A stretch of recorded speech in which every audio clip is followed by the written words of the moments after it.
On Halloween night in 1963, in the quiet town of Haddonfield, Illinois, 6-year-old Michael Myers climbed the stairs of his family home wearing a clown mask. His sister Judith was upstairs with her boyfriend, the house lit by jack-o'-lanterns and autumn darkness. Michael took a kitchen knife from a drawer, the blade catching the orange glow of carved pumpkins. He entered Judith's room after her boyfriend left, and in those moments, something fundamental shifted in Haddonfield's history. When his parents returned minutes later, they found Michael standing on the lawn, still wearing the mask, the knife in his small hands. He didn't speak. He didn't run. He simply stood there, looking at them through the empty eyes of a clown, blood on his costume. The police arrived to find a 6-year-old who had crossed a boundary from which there is no return, and Judith Myers became the first victim of what would become Haddonfield's eternal nightmare. Dr. Sam Loomis spent 8 years as Michael Myers' psychiatrist at Smith's Grove Sanitarium, trying to reach the boy who had become a mystery wrapped in silence. Loomis would sit across from Michael in sterile white rooms, attempting every approach known to psychiatry: talk therapy, medications, behavioral techniques, attempts at connection. But Michael never spoke after that Halloween night. He never showed emotion, never responded to stimuli in expected ways. Loomis later described looking into Michael's eyes as staring into complete emptiness, seeing nothing that resembled human consciousness or soul. I met this 6-year-old child with this blank, pale, emotionless face, and the blackest eyes, the devil's eyes, Loomis would say. After 8 years of trying and failing to find anything resembling humanity in his patient, Loomis reached a terrifying conclusion. Michael Myers wasn't sick in any conventional sense. He was something else entirely. Pure evil wearing human form, a force of nature that had learned to walk upright and hold a knife. On October 30th, 1978, the day before Halloween, Michael Myers escaped from Smith's Grove Sanitarium during a transfer. Dr. Loomis arrived in the rain to find patients wandering the grounds, the transport vehicle abandoned. Michael had simply waited for the right moment, 15 years of patience culminating in opportunity. He was 21 years old, no longer the small boy who had committed murder, but a grown man who had spent his entire adolescence in silence, watching and waiting. Loomis immediately knew where Michael would go: back to Haddonfield, back to the house on Lampkin Lane, back to the place where it all began. The doctor tried to warn the authorities, tried to make them understand the danger, but how do you convince people that evil itself has escaped and is driving through autumn rain toward their town? Michael took a car, took clothes from a hardware store, and disappeared into the night, heading home like a migrating bird following an instinct darker than nature intended. The mask Michael Myers wears is a modified Captain Kirk mask from Star Trek, purchased by the Halloween production team for $1.98. The costume designer painted it white, removed the eyebrows, teased out the hair, and cut the eye holes larger, transforming William Shatner's features into something blank and emotionless. This accidental creation became one of cinema's most iconic images, a pale, expressionless face that suggests humanity while containing none, a canvas onto which viewers project their deepest fears. The mask's emptiness is its power. It reflects nothing back, offers no emotion to read, no humanity to appeal to. It's called The Shape in the original script, and that name captures something essential. Michael wearing the mask isn't quite a person anymore, but a silhouette of human form, a shadow that has learned to move through suburban streets. The white mask, glowing in darkness, framed by dead leaves and jack-o'-lantern light, has haunted Halloween nights for generations. Proof that the simplest images often carry the deepest terror. Laurie Strode first noticed someone watching her on Halloween morning, standing beside a hedge near her high school. She was walking with friends, discussing plans for babysitting that evening, when she saw a figure in a pale mask across the street, perfectly still, staring directly at her. Later, she saw the same figure outside her classroom window, standing among the trees. Then, outside the hardware store, where she dropped off keys for her father. Each time, the shape was simply standing, watching, patient as stone. Laurie began to feel the weight of being observed, selected, marked by attention she couldn't explain. Her friends dismissed it as Halloween pranks, but something in Laurie sensed deeper danger. Michael had chosen her for reasons the films never fully explain. Perhaps because she was connected to the house on Lambkin Lane. Perhaps because she reminded him of Judith.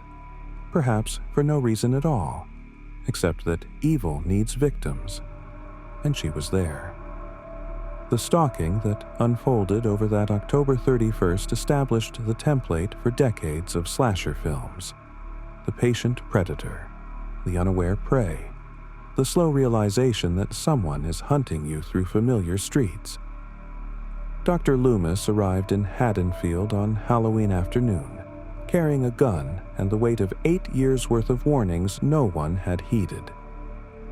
He went directly to the cemetery where Judith Myers was buried and found her headstone missing, stolen sometime in the night. Michael's first act upon returning home, claiming his sister's grave marker for purposes only he understood. Loomis then drove to the old Myers house, that Gothic structure on Lambkin Lane that had stood empty since 1963, neighborhood children daring each other to approach its dark windows. Inside, Loomis found evidence of Michael's presence, disturbances in dust, the sense of recent occupation. He tried to convince Sheriff Brackett of the danger, explaining that Michael would kill again, that this wasn't a typical escaped mental patient, but something far worse. Death has come to your little town, Sheriff, Loomis warned.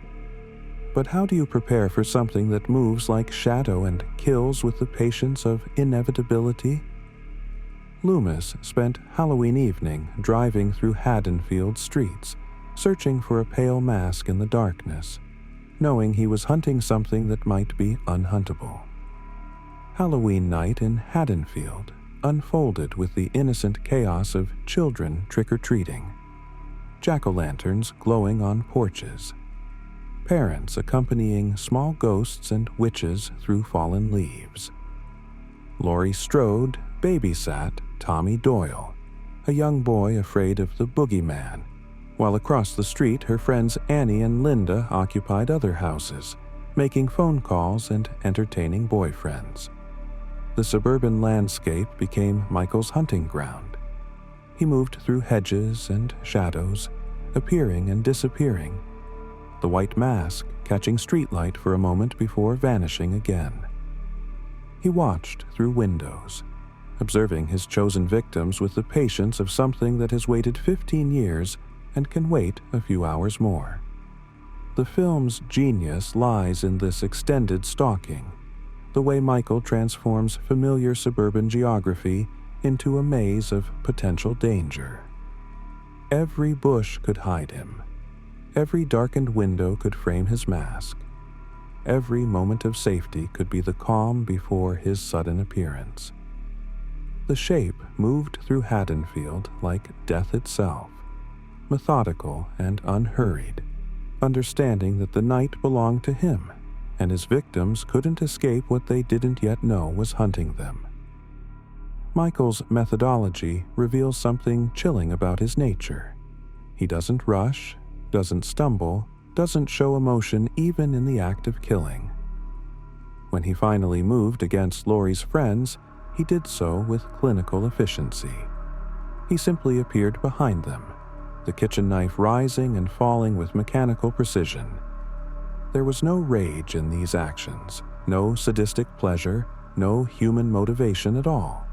Just the pure expression of a function, like a machine performing its programmed task. Victims fell not to passion, but to something that resembled routine, as if Michael was fulfilling a role written into the fabric of October 31st. Between killings, he arranged bodies in tableau for Laurie to find. Annie positioned to appear alive until approached. Others staged with Judith's stolen headstone and jack-o'-lanterns, creating scenes that suggested some kind of dark artistry. These arrangements hint at consciousness behind the mask, some awareness that transforms murder into statement, though what Michael means to communicate remains as empty as his eyes. Laurie's transformation from innocent babysitter to survivor unfolded over one endless Halloween night. She defended herself with whatever came to hand: a knitting needle, a coat hanger, her own desperate will to live. When Michael crashed through doors and windows, Laurie didn't simply scream and run. She fought back, stabbed him, wounded him repeatedly. Yet Michael kept rising, kept coming, kept pursuing her with that patient, methodical pace that suggested wounds meant nothing to whatever he had become. Dr. Loomis finally arrived, drawn by Laurie's screams, and shot Michael 6 times, watching him fall backward from a second-story window. But when they looked down at the lawn where his body should have been, there was only autumn grass and darkness. Michael had vanished, his blank mask scattered with leaves in the vacant yards of suburban night. The image of his body gone, the spaces where he should have been lying dead instead holding only shadow, established the essential truth. Michael Myers is less a man than an idea, and ideas don't die from bullets. They persist, patient and unkillable, waiting for the next October night. The question of what Michael Myers is has spawned 3 separate timelines in the Halloween franchise, each offering different answers. In the original timeline, continuing through Halloween 4, 5, and 6, Michael is connected to a druidic curse of thorn that compels him to murder his bloodline, though this explanation feels grafted onto Carpenter's more ambiguous original vision. The H20 timeline, ignoring everything after Halloween 2, presents Michael as possibly human, just incredibly driven and difficult to kill. The 2018 timeline removes all supernatural elements and family connections, returning to Carpenter's original concept. Michael is simply Michael, pure, motiveless evil that chose Haddonfield in 1963 and has never stopped choosing it. None of these explanations fully satisfy, because the most terrifying thing about Michael Myers is his inexplicability. He kills because killing is what he does. He stalks because stalking is his nature. He wears the mask because the mask is his face now. Understanding him would diminish him, make him manageable, containable. The true horror lies in standing before something that looks human, but operates on principles we cannot grasp. Haddonfield itself becomes a character in the Halloween mythology, a seemingly perfect American town cursed by one child's act on one October night. The town features tree-lined streets, Victorian houses with wraparound porches, the kind of place where children ride bikes freely and neighbors know each other's names. This Norman Rockwell setting makes Michael's presence more disturbing. Evil shouldn't exist here, shouldn't be possible in a place that represents American innocence and small-town safety. Yet, Michael proves that evil can bloom anywhere, that no community is protected by its goodness or its ordinariness. After 1963, Haddonfield carries a wound that never heals. The Myers house stands abandoned, a Gothic reminder on Lambkin Lane. Parents warn their children about the night he came home. October 31st is never quite innocent, again. The town learned that masks aren't just costumes and that some doors, once opened, can never be fully closed. Haddonfield's tragedy is America's tragedy in miniature. The discovery that horror isn't distant or foreign but can manifest in your childhood bedroom, wielded by your brother's hand. Dr. Loomis's role evolved from psychiatrist to something closer to Van Helsing, a man who has seen the monster and dedicated his life to stopping it. After 1978, Loomis became obsessed with Michael, understanding that traditional medicine had no answers for what his former patient had become. He carried a gun instead of prescriptions, offered warnings instead of therapy. Loomis saw his failure to contain Michael as a moral burden. He had 8 years to prevent what happened, and he couldn't. This guilt drove him to hunt Michael through multiple sequels, always arriving just moments too late, always watching Michael rise again after seemingly fatal wounds. Loomis's repeated warnings, "You don't know what death is," captured his isolation as the one person who truly understood the shape's nature, while everyone else dismissed his fears as paranoia. He died in some timelines, survived in others, but across all versions, Loomis remained the voice calling into darkness, trying to make others see what he had seen in those black, empty eyes. Something that would never stop, never rest, never be anything other than what it was on that Halloween night in 1963. The relationship between Michael and Laurie Strode changes depending on which timeline you follow. In the original Halloween 2, Laurie is revealed to be Michael's younger sister, Cynthia Myers, adopted by the Strodes after Judith's murder, explaining why Michael fixated on her. This familial connection drove the plots of multiple sequels, creating a bloodline Michael needed to erase. However, the 2018 timeline explicitly rejects this, with characters discussing it as false rumors spread over decades. In this version, Laurie is simply a random girl Michael saw on Halloween morning. No relation, no destiny, just terrible luck. This removal of family connection makes Michael more frightening in some ways.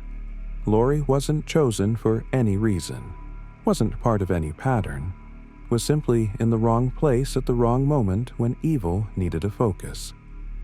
It also makes Laurie's survival and subsequent trauma more universal. She represents anyone who might cross a monster's path, proving that horror doesn't require bloodlines or curses. Only the terrible randomness of being seen by something that shouldn't exist. Michael's silence remains one of his most unsettling characteristics. From the moment he killed Judith in 1963, Michael Myers never spoke again. No words, no sounds beyond breathing, no verbal expression of motivation or emotion. This silence transforms him into something other. Humans use language. Animals make sounds, but Michael exists in a space between, using neither. His breathing behind the mask, that distinctive sound design mixing with John Carpenter's minimalist score, becomes the only audio signature of his presence. Victims plead with him, scream questions, beg for mercy, but Michael never responds, never acknowledges their words as meaningful. This refusal to engage verbally denies victims the human connection that might provide some comfort even in terror. When you can't communicate with your killer, can't appeal to reason or mercy or even basic human recognition, you're not being killed by a person. You're being erased by a force, and forces don't negotiate. Michael's silence says, "Your words mean nothing. Your humanity means nothing. You are prey, and I am the shape that falls across prey when October turns cold, and jack-o'-lanterns glow in windows. The iconic musical score composed by John Carpenter in 5/4 time signature has become inseparable from Michael Myers' presence. That simple, relentless piano melody, suggesting inevitability and mechanical precision.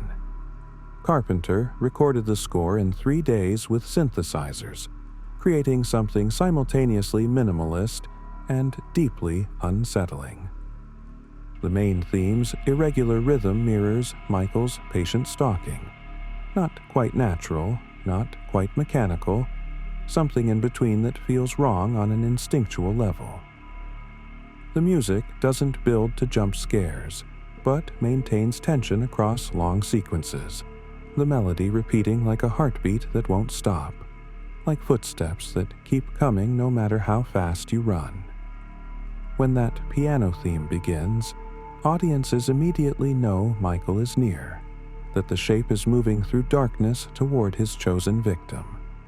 The score transforms suburban silence into dread, makes every shadow potentially dangerous. Carpenter's music achieved what the best horror scores do. It became the villain's voice, the only sound Michael Myers needed to announce his presence and his intentions. That simple melody has played across 4 decades of Halloween nights, as persistent and unkillable as the shape himself. The mask's emptiness serves as a canvas for viewer projection. Everyone who looks at Michael sees something slightly different in that blank, pale face. Some see death personified, others see nihilism made flesh. Still others see their own fears reflected back in that expressionless surface. The mask has no personality, no character, no humanity to appeal to or understand. It's a white void that moves through darkness, features painted out, identity erased. This blankness is crucial to Michael's effectiveness as horror icon. He isn't a complicated villain with tragic backstory and understandable motivations like so many slashers who came after him. He's pure function, pure threat, pure shape. The mask denies us the human face that would make him comprehensible, keeps him forever in that uncanny valley between person and thing. When Laurie tears the mask off in some timelines, she finds nothing surprising underneath. Just another face. Unremarkable, empty-eyed. The same blankness with or without latex covering. The mask isn't hiding Michael's humanity, it's expressing his lack of it. The man and the mask are one, and both are equally empty of everything except the patient drive to kill. Laurie's evolution across different timelines reveals different approaches to trauma and survival. In the H20 timeline, she faked her death after Halloween 2, changed her name to Carrie Tate, and became a private school headmistress while battling alcoholism and paranoia. In the 2018 timeline, she spent 40 years preparing for Michael's return, training herself, building a fortified home, sacrificing normal relationships to ensure she'd be ready when he came again. These divergent paths explore different survivor responses: escape versus confrontation, forgetting versus obsessive remembrance. Both Lauries are damaged by their encounter with the shape, their lives permanently altered by one Halloween night when they were 17. They represent the cost of surviving horror, the way trauma reshapes identity and possibility. Laurie didn't just survive Michael Myers, she became defined by having survived him. Her entire adult life organized around the reality that evil exists, wears a pale mask, and knows where she lives. Her story asks, is survival enough? Or does the monster win anyway by transforming survivors into people who can never truly escape October 31st, 1978? The concept of final girl emerged largely from Laurie Strode's archetype in the original Halloween. Carol Clover coined the term in her 1992 book, Men, Women, and Chainsaws, describing the pattern of the last woman standing who defeats the killer through resourcefulness and will to survive. Laurie established this template. She's virginal while her friends are sexually active. She's responsible while they're careless. She's sober while they drink and smoke. The original film suggests moral judgment in who survives, though later analysis complicates this reading. Laurie lives not because she's morally superior, but because she's alert, observant, willing to fight when fighting becomes necessary. She uses domestic items as weapons: knitting needles, coat hangers, kitchen knives, transforming feminine spaces into battlegrounds. The final girl concept that Laurie pioneered influenced decades of horror films, creating expectations about who survives and why. But in recent timelines, Laurie has evolved beyond the innocent babysitter into something harder, more damaged, more warrior than girl. She's no longer just surviving. She's hunting, preparing, ready to transform from victim to adversary. The final girl grew up, learned to shoot, and started building traps in her basement. Michael's seeming invulnerability varies across timelines, but remains consistently unsettling. He's stabbed in the neck and eye with knitting needles, pulls them out, and keeps coming. Shot 6 times, including once in the chest, falls from a window and vanishes. Burned in a hospital fire, survives, decapitated, except that was someone else in the H20 timeline. Hit by cars, beaten, shot dozens of times across multiple films, yet the shape keeps rising, keeps walking forward with that methodical pace. Some timelines explain this as supernatural curse, others as simple inhuman determination. But the effect is the same. Michael Myers doesn't stop. This unkillability transforms him from slasher villain into force of nature, something closer to death itself than to a human murderer. You can slow him down, knock him over, delay him, but you cannot stop him permanently. He will rise when you think he's dead, appear when you think you've escaped, come home when you think you're finally safe. The question isn't whether Michael will come back, but when and what form his patient evil will take when October turns cold and jack-o'-lanterns glow in Haddonfield windows once again.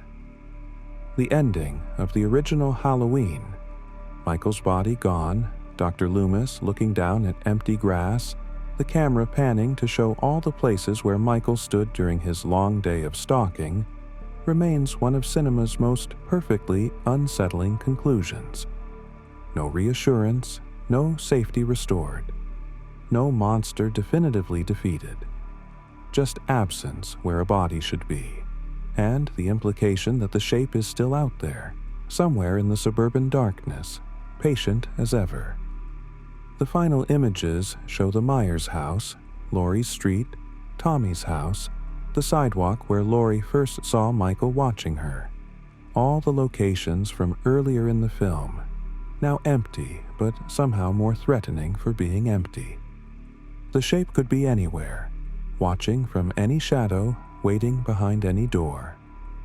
This ending rejects the catharsis of monster slain, hero safe, offering instead the cold reality that some evils persist, some nights never truly end, and some masks will glow in darkness long after bullets fail and bodies disappear.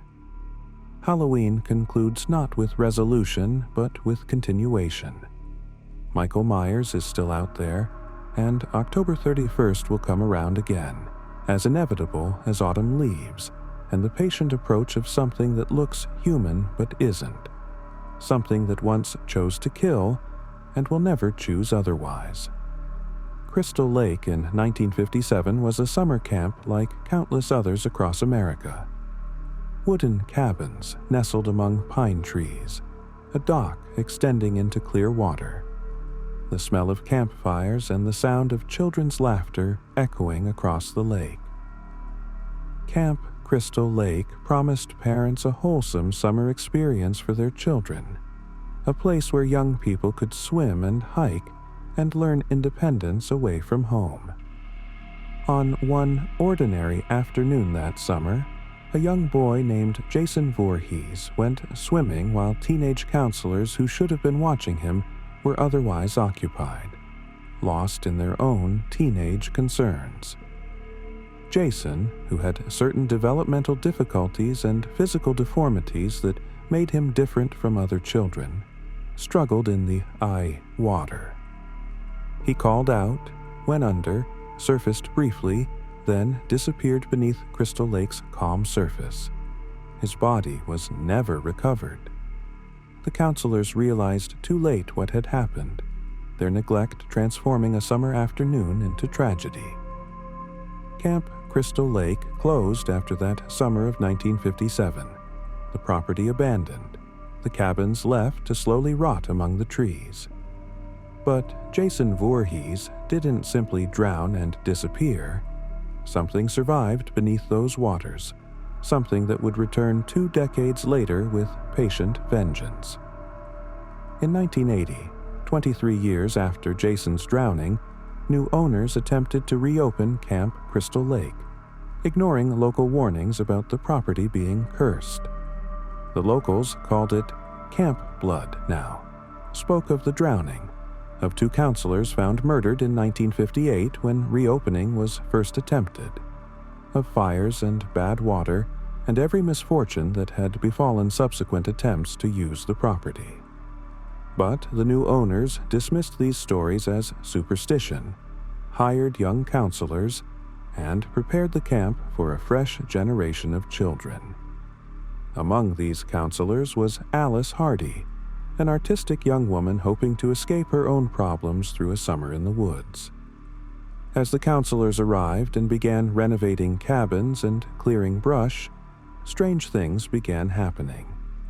Equipment vandalized, a snake in a cabin, warnings from locals including Crazy Ralph, who rode through camp on his bicycle proclaiming doom. The counselors laughed off these signs, embraced their freedom in the isolated camp, engaged in the typical activities of young people away from supervision. They didn't understand that Crystal Lake remembered 1957, that someone else remembered it too, and that reopening Camp Crystal Lake was an act that could not be forgiven by the thing that watched from the trees. The killer who stalked Camp Crystal Lake in 1980 moved with methodical precision through the summer evening, eliminating counselors one by one while a storm rolled in across the water. The victims fell to arrows, axes, knives, quick, brutal deaths that came from shadows and surprise. Each death occurred when victims were isolated, separated from the group by chance or choice, picked off with the efficiency of a predator that understood pack dynamics and exploitation of weakness. Alice, surviving longer than the others, finally confronted the killer and discovered the truth that would define Crystal Lake's mythology. The murderer wasn't Jason Voorhees, but his mother, Pamela Voorhees, a woman driven mad by grief and rage over her son's death. Mrs. Voorhees had worked at Camp Crystal Lake in 1957, had watched her son drown due to counselor negligence, and had spent 23 years ensuring the camp would never reopen, never put another child at risk, never allow the responsible parties to forget what they had allowed to happen. She killed not from sadistic pleasure, but from maternal fury transformed into righteous mission. "Kill her, Mommy," she hissed in a child's voice, channeling her dead son's imagined commands. Alice ultimately defeated Mrs. Voorhees, beheaded her with her own machete at the lake's edge, survived the night. But survival at Crystal Lake comes with costs that aren't immediately apparent. Jason Voorhees appeared for the first time as the killer in Friday the 13th of Part 2, set 5 years after his mother's death.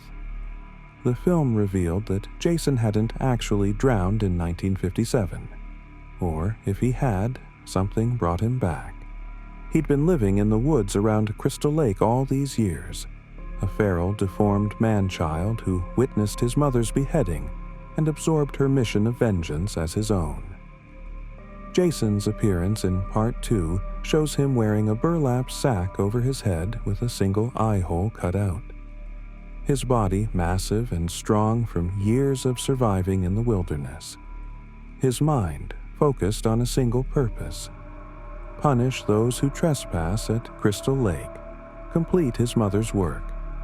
He built a shrine to Pamela in a shack deep in the woods, her severed head sitting on an altar surrounded by candles, her blood-stained sweater preserved like a holy relic. Jason's devotion to his mother's memory drives him.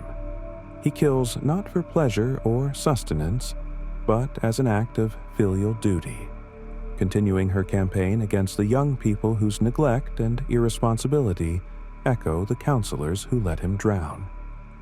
This Jason is still somewhat human, can be hurt, shows flashes of confused emotion when confronted with reminders of his mother. But he's already becoming more than human, already transforming into the relentless force that would define the franchise. The iconic hockey mask that has become inseparable from Jason Voorhees' image didn't appear until Friday the 13th Part 3 in 1982.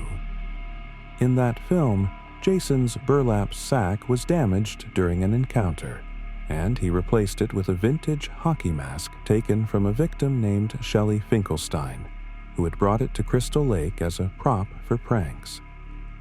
The white mask, with red triangular markings at the eyes and mouth, perfectly suited Jason's needs. It covered his deformed face while allowing vision, was durable, and transformed him from grotesque man into blank, expressionless killer. The hockey mask accomplished for Jason what Michael Myers' Captain Kirk mask accomplished for Halloween. It removed humanity, created an icon, made the killer into symbol rather than person. Once Jason donned that mask, he became the definitive image of the franchise, the white and red face rising from Crystal Lake's waters or emerging from the woods, expressionless and inevitable. The mask has appeared in countless variations across sequels, remakes, and merchandise, but that original weathered goalie mask worn by a deformed man living in the woods has haunted summer camps and lakesides for over 40 years. Proof that the simplest costume choices sometimes create the most enduring nightmares. The sound design associated with Jason Voorhees has become as iconic as his appearance, the whispered "ki-ki-ki, ma-ma-ma" that accompanies his presence, that distinctive rhythmic breathing that signals danger approaching.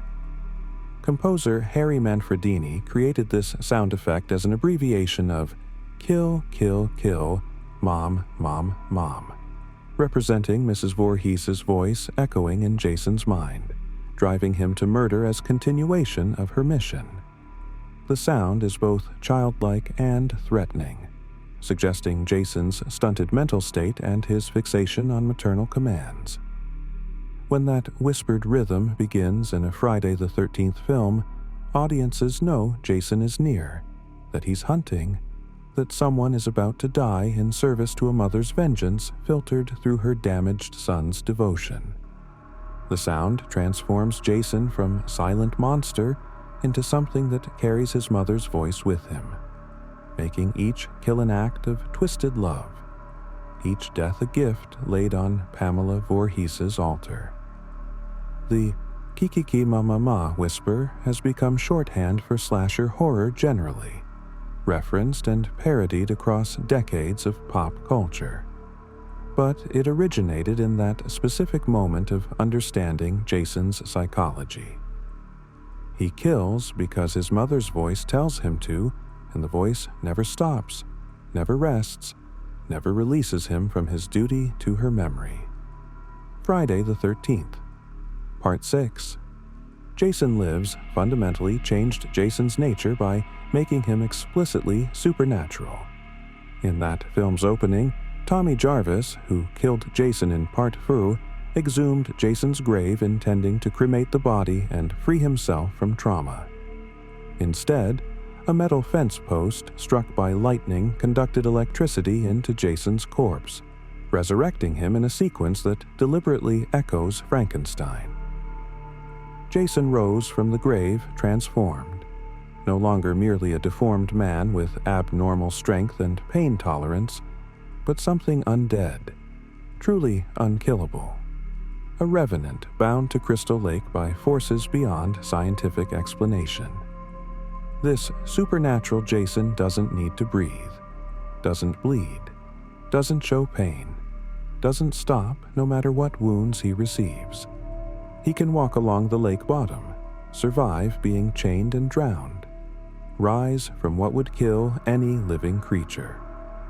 This transformation into undead monster made Jason more frightening but also less tragic. The feral child seeking to avenge his mother became instead a walking corpse, a zombie with a mission, death itself wearing a hockey mask. Different audiences prefer different versions of Jason, the human but damaged man-child of parts 2 to 4, or the supernatural force of parts 6 onward. But Jason Lives established the version that would dominate future films. Jason as revenant, as curse, as the thing that will not stay dead no matter how many times Crystal Lake claims him.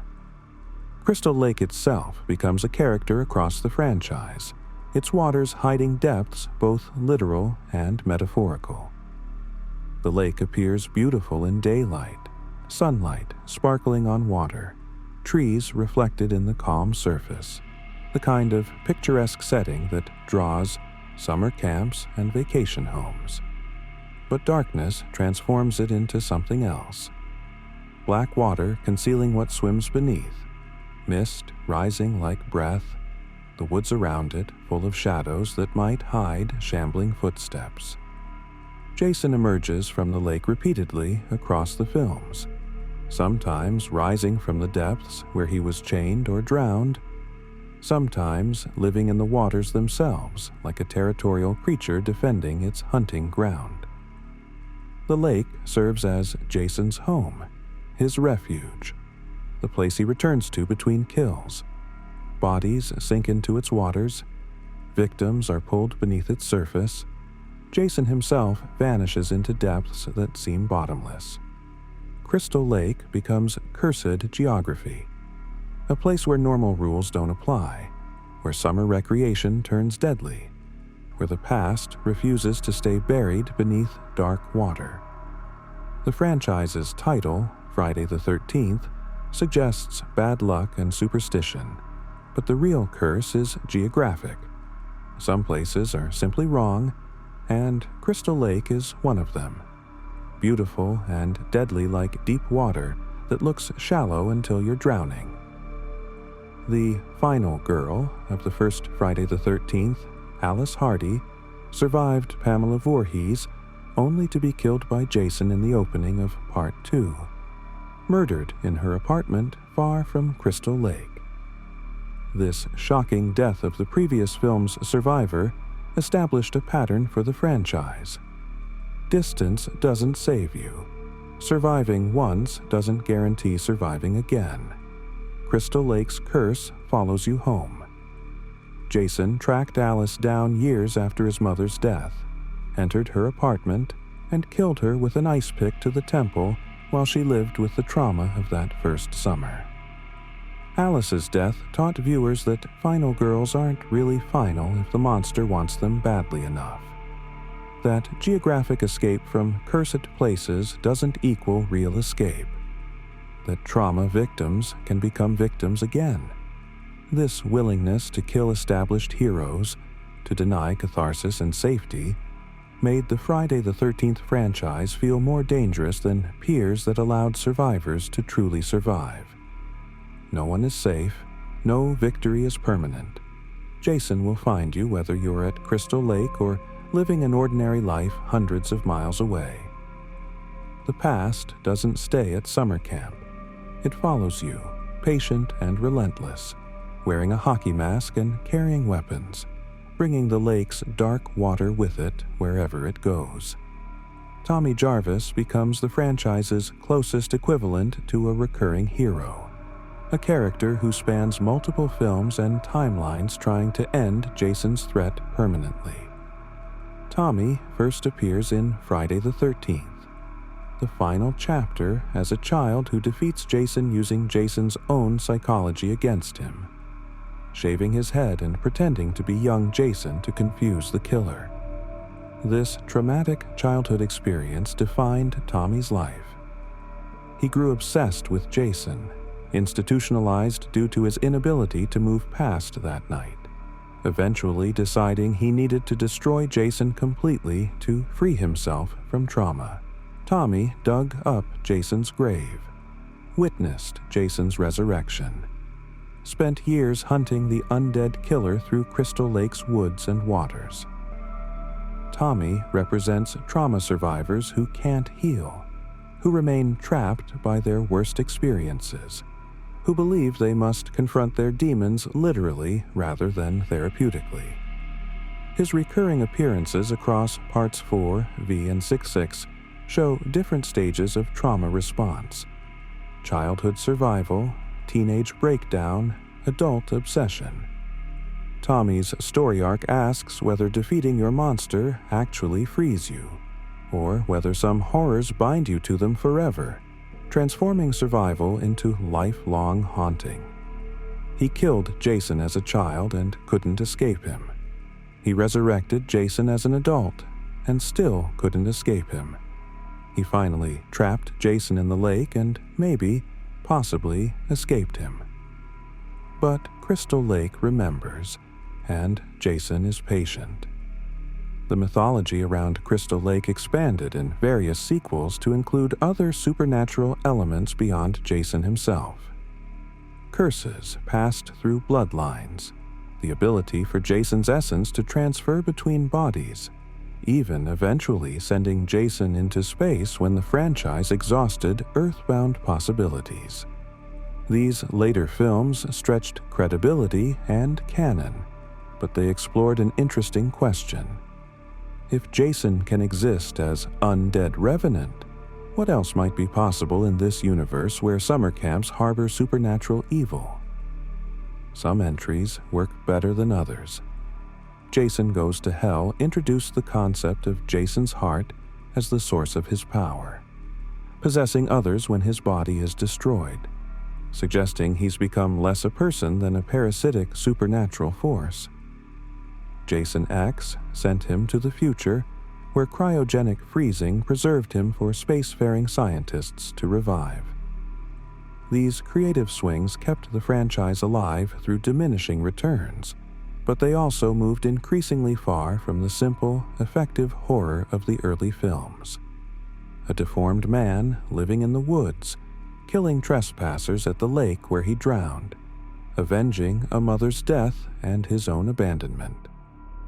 The more elaborate Jason's mythology became, the more it lost that primal effectiveness of the first few films where he was simply there, in the trees, waiting for teenage counselors who couldn't know what their negligence had created decades earlier.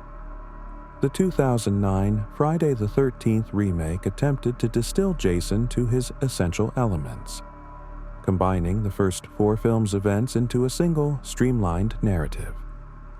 This Jason discovers his mother's death, takes her hockey mask, and begins systematically killing anyone who comes to Crystal Lake, which he now considers his territory. The remake's Jason is more strategic than earlier versions. He sets traps, captures victims for prolonged torment, uses the camp's abandoned buildings and tunnel systems to move unseen. This Jason is explicitly alive rather than undead, making him more grounded, but perhaps less frightening than the supernatural versions. The remake received mixed responses from fans who appreciated the return to basics but missed the strange mythology that had accumulated over decades. It did, however, establish that Jason Voorhees remains relevant across generations, that the basic concept, deformed child drowns due to negligence, returns as adult killer defending his territory, resonates regardless of special effects budgets or storytelling approaches. Crystal Lake still calls to audiences, that promise of summer fun corrupted by past tragedy, beautiful water concealing bodies and secrets, trees hiding a figure in a hockey mask who remembers 1957 like it was yesterday and will never forgive. Jason's weapons evolved across the franchise, from the simple tools of early films to increasingly elaborate kills designed to satisfy audiences expecting escalation. Early, Jason used what he found: axes, pitchforks, machetes, spear guns, practical implements for a man living in the woods, weapons that felt grounded and possible. Later films featured more creative deaths as the franchise leaned into its horror comedy elements, kills that became set pieces showcasing special effects rather than serving narrative tension.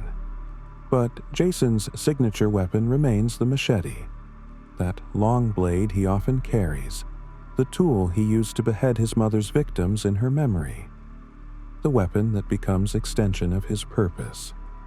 The machete represents Jason's efficiency. No psychological torture, no elaborate games, just straightforward physical violence delivered by overwhelming force. He doesn't savor kills or prolong suffering beyond what serves his purpose. He simply eliminates threats to his territory and his mother's memory. The machete in Jason's hands becomes as iconic as the hockey mask on his face, the two images combining into the definitive slasher visual. Blank, white face, large blade, patient approach through darkness toward victims who don't yet know they've entered a dead zone, where summer ends in blood and lake water. The archetype of camp counselor as slasher victim owes its existence primarily to Friday the 13th, which established teenagers at summer camps as the default target for masked killers. The films suggest moral judgment. Sexually active counselors die first. Responsible ones survive longer, though this isn't consistent across the franchise. More fundamentally, camp counselors represent a specific type of vulnerability. Young people in isolated locations, far from help, responsible for others but barely adults themselves, surrounded by woods and water that hide danger. Summer camps are inherently liminal spaces where children become independent and teenagers become adults, places of transition and transformation. Jason's presence corrupts this, transforms coming-of-age summer into deadly hunting ground. The counselors never quite believe they're in danger until too late. They've grown up with horror stories but don't think those stories apply to them, to their real lives, to this specific summer at this specific lake. By the time they understand Jason is real and actively hunting them, they are scattered, isolated, armed only with whatever implements they can find in camp buildings. Friday the 13th taught a generation that summer camps aren't safe, that counselors' neglect has consequences, that some drownings echo across decades into vengeance that never ends. The franchise's special effects, particularly Tom Savini's work on the original film, set new standards for realistic gore in mainstream horror cinema. Savini, a veteran who had served as a combat photographer in Vietnam, brought unflinching realism to depicting violent death. Kevin Bacon's death scene, an arrow pushing through his throat from beneath the bed, remains iconic for its practical effect work and the visceral shock of watching life drain from his eyes. These effects weren't gore for its own sake, but served to make Crystal Lake's danger feel real and immediate, deaths that looked like they hurt, that showed consequences of violence rather than sanitizing it.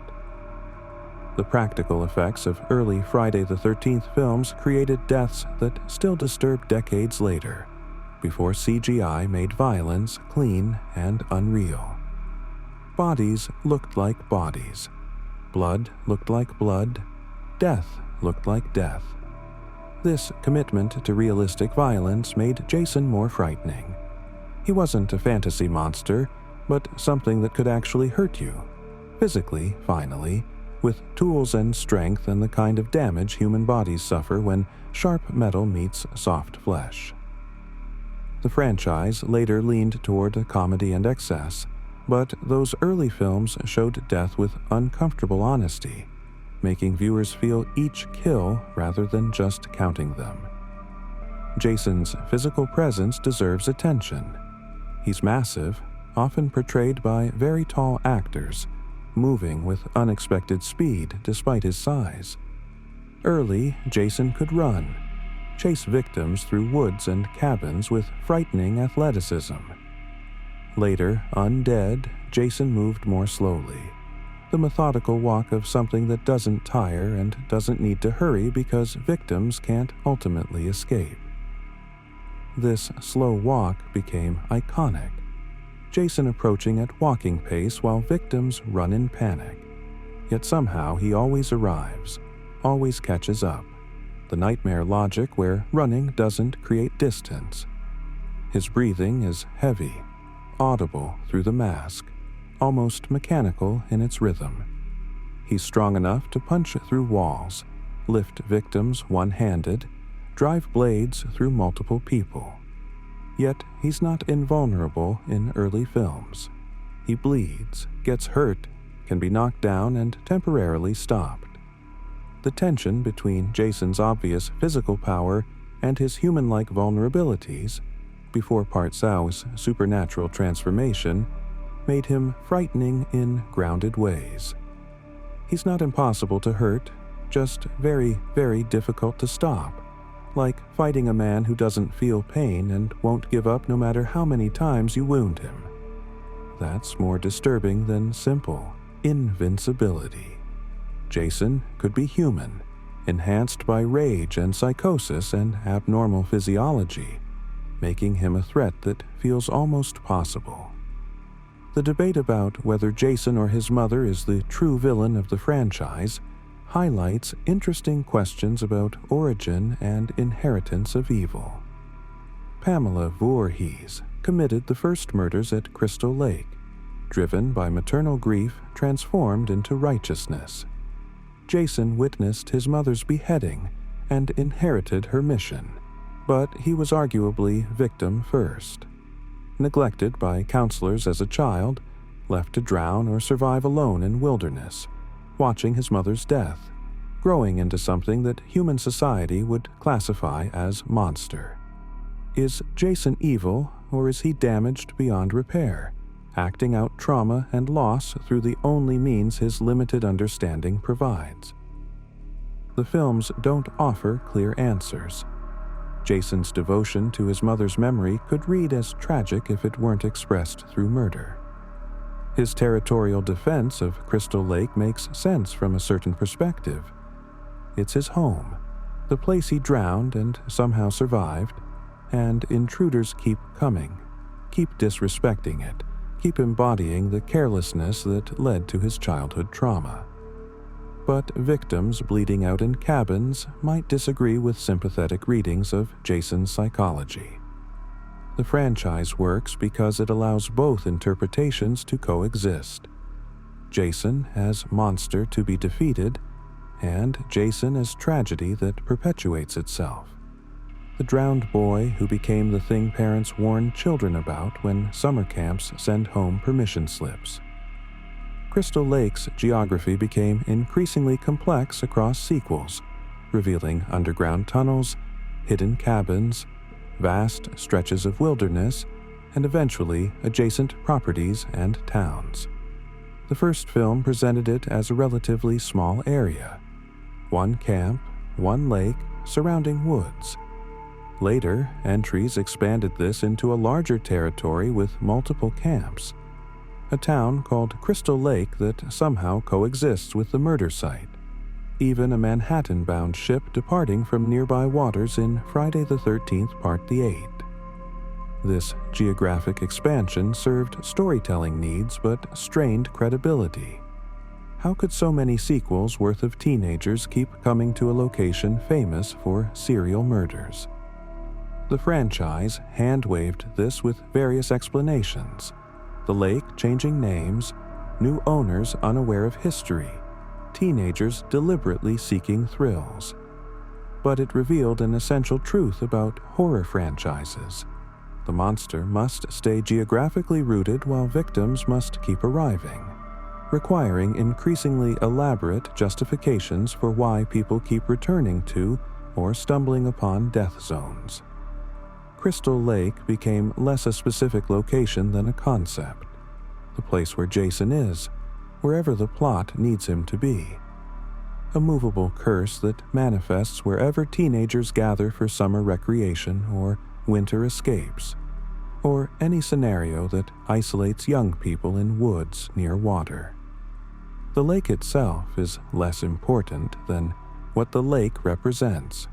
The place where childhood drowns and vengeance rises, where mother's grief becomes son's mission, where hockey masks hide faces that were never given chance to be human. The final image many associate with Crystal Lake is that false ending from the original film. Alice drifting in a canoe on the peaceful morning lake, thinking she's survived, only to be grabbed from below by child Jason, pulled underwater in a shock moment that Spielberg's Jaws made famous 3 years earlier. Though later revealed as a dream, this image captures something essential about Crystal Lake. Its apparent peace is false. Its beautiful surface conceals what swims beneath. Survivors never truly escape because the water remembers. The lake is patient, like Jason himself, waiting for guards to drop, for victims to believe they're safe, for the moment when terror can strike from depths that looked calm and welcoming just seconds before. That image of child Jason lunging from the water, waterlogged and monstrous, plays in viewers' minds long after the film ends, transforming every peaceful lake into potential threat, every calm morning into possible prelude to violence erupting from below. Crystal Lake taught audiences that beautiful places can be graveyards, that nature's serenity can hide human horrors, that drowning doesn't always end cleanly, and some deaths echo across decades into revenge that wears a hockey mask, and will never forgive the counselors who looked away when a boy called for help in 1957. Freddy Krueger was once a man named Frederick Charles Krueger, the Springwood Slasher, a child murderer who operated in the suburban town of Springwood, Ohio, during the 1960s and early 1970s. He worked as a groundskeeper at a local school, a position that gave him access to children, allowed him to identify vulnerable targets, and provided the basement boiler room that would become his hunting ground. Parents knew Freddy as the quiet man who tended the school grounds, who smiled at their children, who existed on the periphery of community life. Children knew him differently. Some disappeared, others suffered a trauma they couldn't articulate, and the ones who tried to tell adults found their stories dismissed as nightmares or overactive imaginations. Freddy operated for years before police finally gathered enough evidence to arrest him, before the full scope of his crimes emerged into daylight. The legal system processed him, prepared for trial, arranged for justice. But a technicality, a warrant signed in the wrong place, evidence obtained improperly, led to Freddy's release. The law failed where it needed to succeed, and Frederick Krueger walked free from court, smiling at the parents who had trusted the system to protect their children. The parents of Elm Street, watching their children's murderer escape justice on a technicality, made a decision that would curse their families for generations.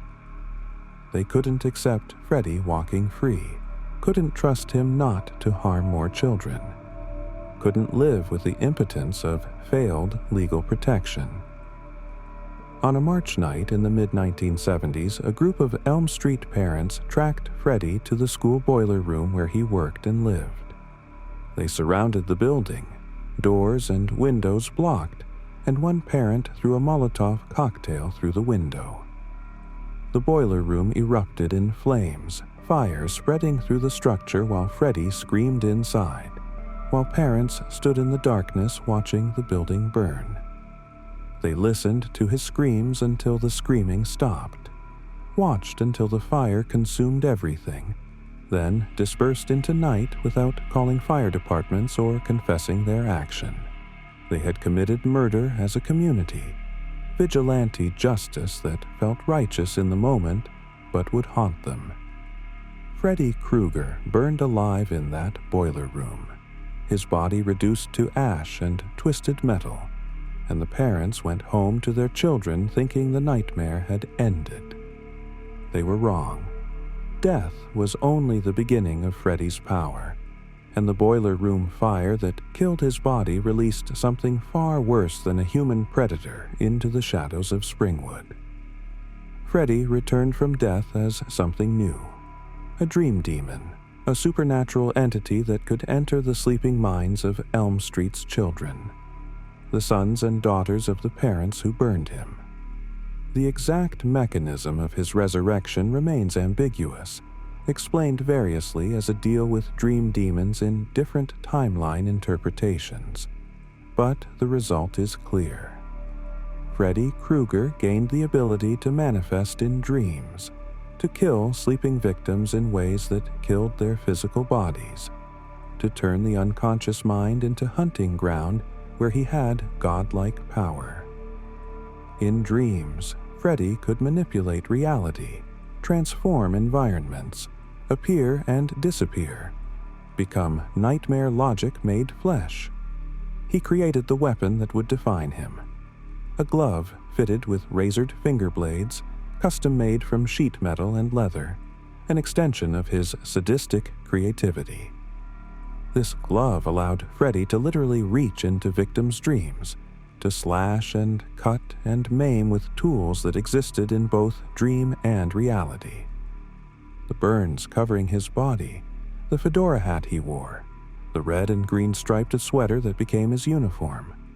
All these elements transferred from his human life into his dream existence, making Freddy both the monster and the man, both supernatural threat and human murderer preserved in nightmare form. Nancy Thompson discovered Freddy's existence when her friend Tina died screaming in her sleep, her body slashed by invisible blades while her boyfriend watched helplessly. Nancy began experiencing dreams of a burned man with a glove of knives, dreams that felt more real than dreams should feel, dreams that left physical marks when she woke. She learned that her friends were experiencing similar nightmares, that all of them were being hunted by something that wore a burned face and spoke in grating voice full of dark humor and darker intentions. Nancy's mother, Marge Thompson, finally revealed the truth when Nancy pushed for answers. The parents of Elm Street had burned a man alive years ago, a child murderer named Freddy Krueger, and now Freddy was returning through dreams to kill the children of those who killed him. This revelation transformed Nancy's understanding.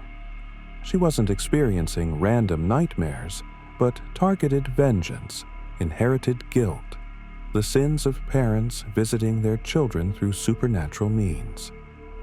Nancy had done nothing to Freddy, but her mother had helped burn him alive, and in Freddy's nightmare logic, that made Nancy fair game, made her blood payment for her mother's crime. The rules governing Freddy's power centered on belief and fear. He existed because people dreamed of him, gained strength from their terror, could be fought through denial of his reality. Nancy discovered that pulling Freddy from the dream world into physical reality made him vulnerable, that refusing to give him fear weakened his power, that lucid dreaming allowed some control over the nightmare landscape where he hunted. But staying awake forever wasn't possible. Humans must eventually sleep, must eventually enter that vulnerable state where Freddy waited with his glove and his burns and his terrible jokes. The teenagers of Elm Street tried various methods to stay conscious: caffeine, stimulants, physical pain, fear of what would happen if they closed their eyes. But exhaustion inevitably won. Eyes closed despite desperate attempts to keep them open. And Freddy was patient, always ready to welcome sleepers into his domain.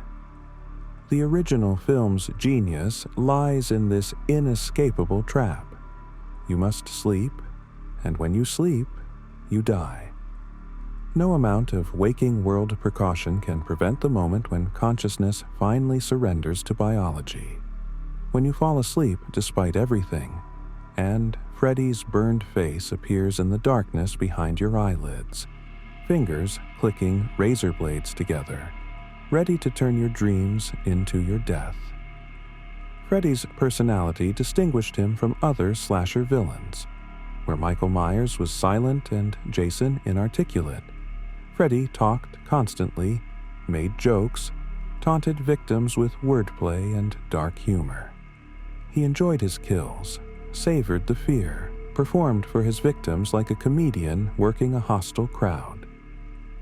"I'm your boyfriend now, Nancy," he leered. "This is God," he announced, wiggling his glove fingers. His one-liners and wisecracks made him more disturbing in some ways. He wasn't a mindless force, but a conscious creative intelligence that took pleasure in terror. Freddy's humor was cruel. His jokes always at victims' expense, his personality a distillation of sadistic glee. This made him both more and less frightening than silent stalkers, more because his evident enjoyment of murder revealed depths of evil beyond simple killing instinct. Less because his chattiness made him seem more human, more comprehensible than blank masks and wordless pursuit. Different viewers responded differently to Freddy's personality, some finding his jokes comic relief that undercut horror, others finding his joking even more disturbing than silence. But his personality ensured Freddy Krueger remained culturally memorable, quotable, distinctive among a sea of masked killers who blurred together in memory. The iconic image of Freddy climbing phone receivers to attack through telecommunication lines, or of his glove erupting from bathwater between a victim's legs, or his stretched arms in the alley. These surreal, dream-logic visuals defined a nightmare on Elm Street's aesthetic. Director Wes Craven understood that dream horror operates differently than waking horror, that nightmares don't follow physical laws, that the unconscious mind creates imagery both absurd and terrifying. Freddy could stretch impossibly long, could appear in mirrors and television screens, could transform environments from ordinary suburban bedrooms into boiler room mazes filled with steam and shadows. The film's practical effects brought these nightmare visions to life. The rotating bedroom where Tina died on the ceiling, the wall that stretched and bulged with Freddy's face pushing through like rubber, the bathtub that became gateway to hell. These images embedded themselves in cultural consciousness, became the visual vocabulary of nightmare, taught audiences what bad dreams look like when rendered with Hollywood effects budgets. The line between dream and reality blurred throughout the film, leaving viewers uncertain what was real, what was nightmare, whether waking up truly meant escape, or just another layer of dream with Freddy waiting deeper down. Nancy's final confrontation with Freddy established the franchise's core philosophy. fear gives him power, so denying fear takes it away. In the climactic sequence, Nancy turned her back on Freddy, told him she wasn't afraid anymore, took back the energy she'd given him through terror. Freddy faded, screamed, apparently vanished as Nancy's belief in his power dissolved. This conclusion suggested empowering message. Face your fears, deny them power, and they lose their hold over you. But the film's ambiguous ending complicated this resolution, suggesting Freddy's defeat might itself be a dream, that the nightmare continued even after apparent victory. Later, sequels largely abandoned this fear gives him power rule in favor of Freddy as a straightforward supernatural threat, but the original film's psychological approach to horror remained its most sophisticated element. Freddy worked as metaphor for trauma, for the way past horrors haunt us in sleep, for inherited guilt and the impossibility of escaping what our parents did. He represented all the terrible things that happen to children when adults fail to protect them, given supernatural form and allowed to strike back at the children of those who failed.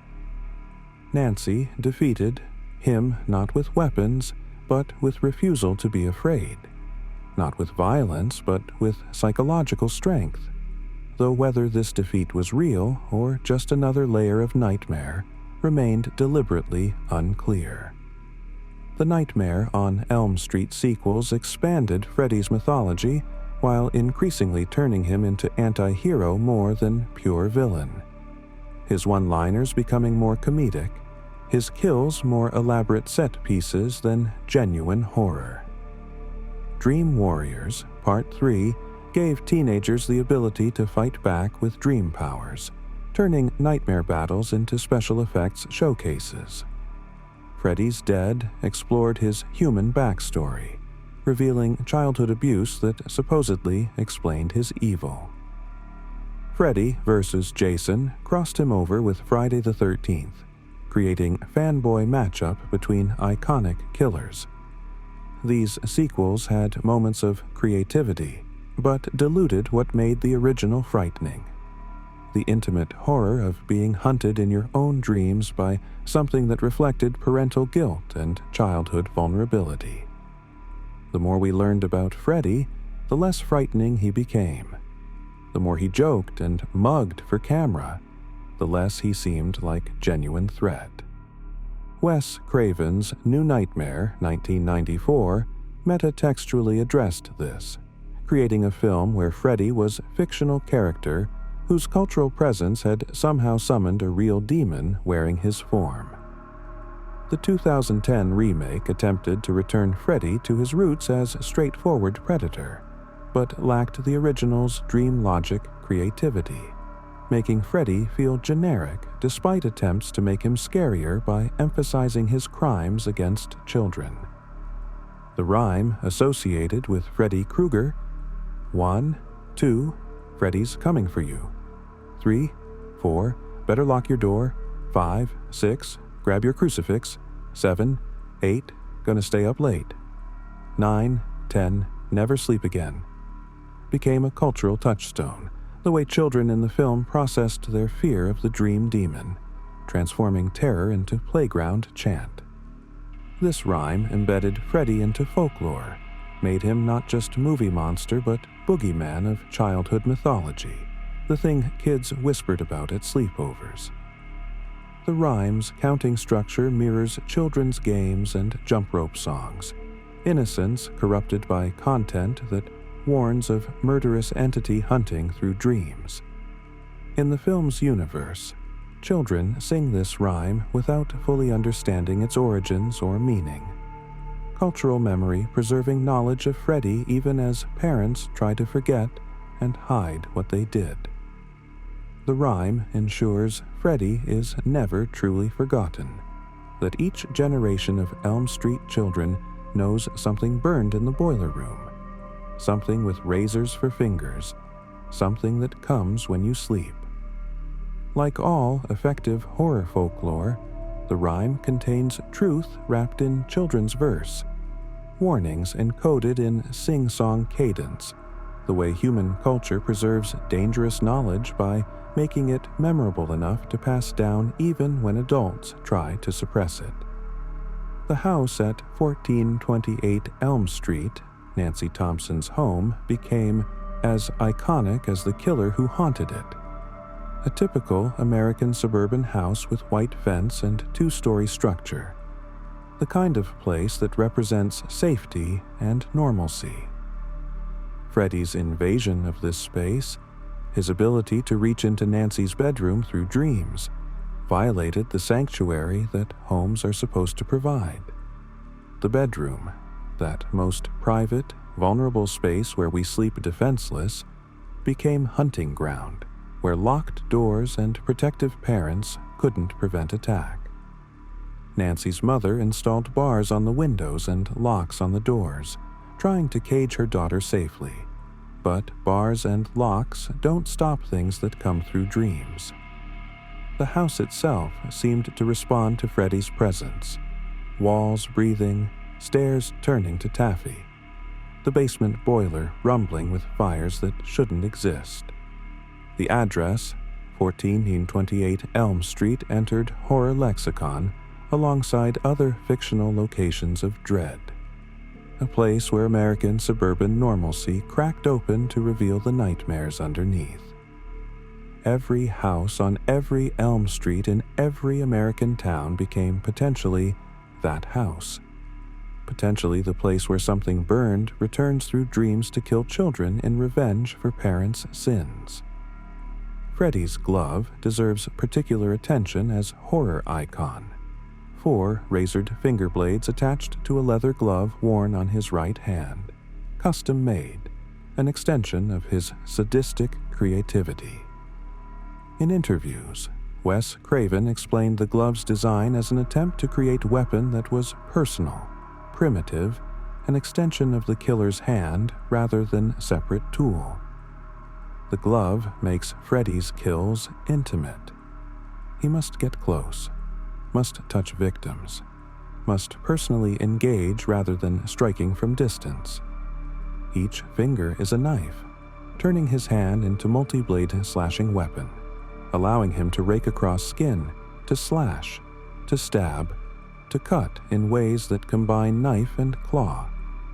The sound of the blades scraping together or scratching across metal became Freddy's audio signature, that distinctive metallic screech that announced his presence. The glove also worked practically for Freddy's character. As a groundskeeper and boiler room worker, he would have had access to sheet metal and tools to create such a weapon, grounding it in his human background while making it distinctive enough to become iconic. Countless horror films since have featured clawed or bladed gloves, but Freddy's remains definitive. 4 razors on a burned hand reaching through dreams to slash at sleeping victims who can't wake up in time to escape. The concept of micro-naps, falling asleep for just seconds without realizing it, becomes weaponized horror in the Nightmare franchise. The idea that you can fall asleep standing up, sitting in class, in the midst of trying to stay awake. These involuntary moments of unconsciousness, lasting only seconds but long enough for Freddy to attack, meant nowhere was safe, no vigilance sufficient. Nancy discovers this when she nods off for just a moment, in the bathtub, and Freddy's glove erupts from the water between her legs, when she falls asleep in class for heartbeats, and Freddy appears in the aisle between desks. The film captured a real phenomenon, the exhausted mind's tendency to shut down briefly, involuntarily, no matter how desperately we try to stay conscious, and transformed it into death sentence. This made Freddy's threat inescapable in ways other slashers' threats were not. You can avoid summer camps, you can stay out of abandoned houses, you cannot pick up hitchhikers, but you cannot avoid sleep forever. Eventually, biology defeats willpower, eyelids close despite everything, and Freddy is waiting in that moment of unwilled unconsciousness, ready to turn a microsecond of exhausted sleep into permanent death. The original film's ending remains controversial and deliberately ambiguous. Nancy appears to defeat Freddy, wakes to a bright morning where her dead friends are alive. Her mother is healthy. Everything seems restored to normalcy. Then her mother is grabbed through the front door's window by Freddy's glove, pulled screaming into the house, while Nancy and her friends are trapped in a car with Freddy-colored top that drives them away against their will, suggesting the entire victory was another layer of dream, that Freddy won after all. This ending refuses catharsis, denies viewers the comfort of clear resolution, suggests that escape from nightmare might itself be nightmare. Wes Craven fought with producers over this ending. His cut ended with Nancy's victory being real, but the studio wanted a hook for sequels, so they added the ambiguous stinger suggesting Freddy's continued presence. This tension between resolution and open-endedness, between nightmare definitely ended and nightmare possibly continuing, captures something essential about trauma and fear. We can never be completely certain we've escaped, never fully trust a parent's safety, never know for sure whether we're awake or still dreaming. Freddy's greatest power isn't his glove or his dream abilities, but this ontological uncertainty, this erosion of trust in our own perception of reality. Ghostface emerged in 1996 as something different from previous slasher villains. Not a supernatural entity or unkillable monster, but a completely human killer wearing a simple Halloween costume, armed with a hunting knife and a voice changer. Dangerous not through supernatural power, but through knowledge, planning, and the victim's inability to know which face behind the mask might be the killer's. Wes Craven's Scream revitalized the slasher genre by being meta-textually aware of slasher conventions, having characters who knew horror movie rules and tried to apply them to their real-life nightmare. The Ghostface mask itself, based on Edvard Munch's painting The Scream, was discovered by costume designer Brigitte Slice Christensen in a house during location scouting, an ordinary Halloween costume called Father Death, manufactured by Fun World. The mask's elongated, mournful features, its wide-open mouth frozen in eternal scream, created an iconic image that was simultaneously silly and sinister. A cheap Halloween mask that became symbol of postmodern horror, proving that expensive monster makeup wasn't necessary to create memorable killer if the concept and execution were strong enough. Ghostface had no supernatural powers, no superhuman strength, no special abilities beyond human cunning and willingness to kill. Yet the mask and the mystery of who wore it made Ghostface as culturally impactful as supernatural slashers with far more elaborate mythologies.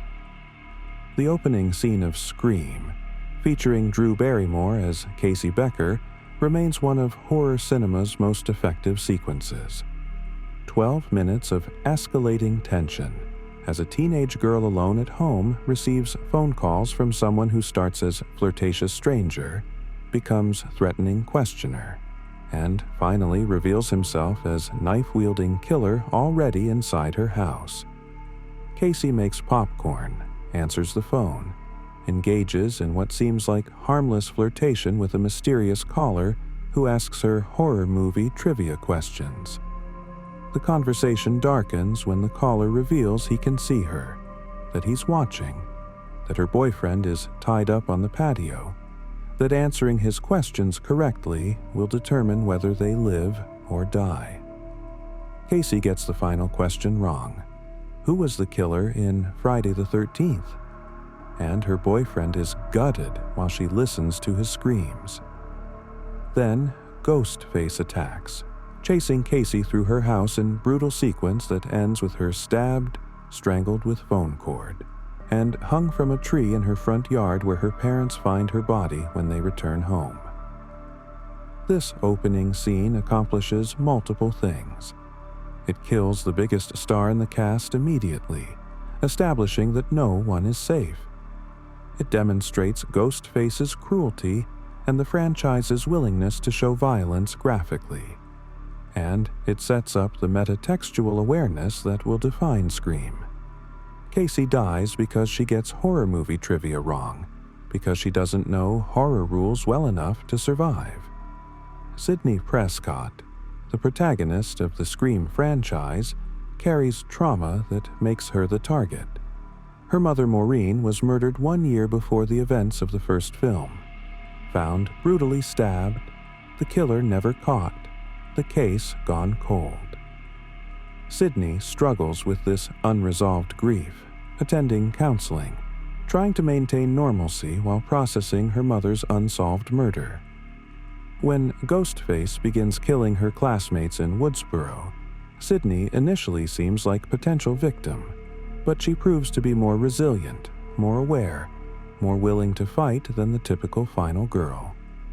The reveal that her boyfriend Billy Loomis and his friend Stu Macher are the killers, that they murdered Sidney's mother and are now killing again to frame someone else, transforms the story from slasher film into psychological thriller about betrayal and revenge. Billy killed Maureen because she had an affair with his father, destroying Billy's family, and now he's punishing Sidney for her mother's sins. Inherited guilt again, children paying for parents' mistakes. Though in Scream, this dynamic is inverted with the child becoming the killer rather than the victim. Sidney's survival and her evolution across 4 sequels and a television series show a final girl who doesn't remain victimized, but becomes increasingly capable, increasingly aware, ultimately understanding the pattern of copycat killers so well that she can predict and counter their moves. The Ghostface identity is crucial to understanding the franchise's unique approach. Unlike other slasher villains, Ghostface is not a person but a role, a mask and costume that different killers adopt for their own purposes. Each Scream film features new killers wearing the Ghostface costume, creating a franchise where the villain is both consistent, always that mask, always that voice, always asking horror movie questions, and constantly changing. Different people with different motivations behind the mask. The original killers were Billy Loomis and Stu Macher, teenage movie buffs who planned murders as if directing their own horror film. Scream 2's killers were Mrs. Loomis seeking revenge for her son and Mickey, a film student wanting to be famous for murder.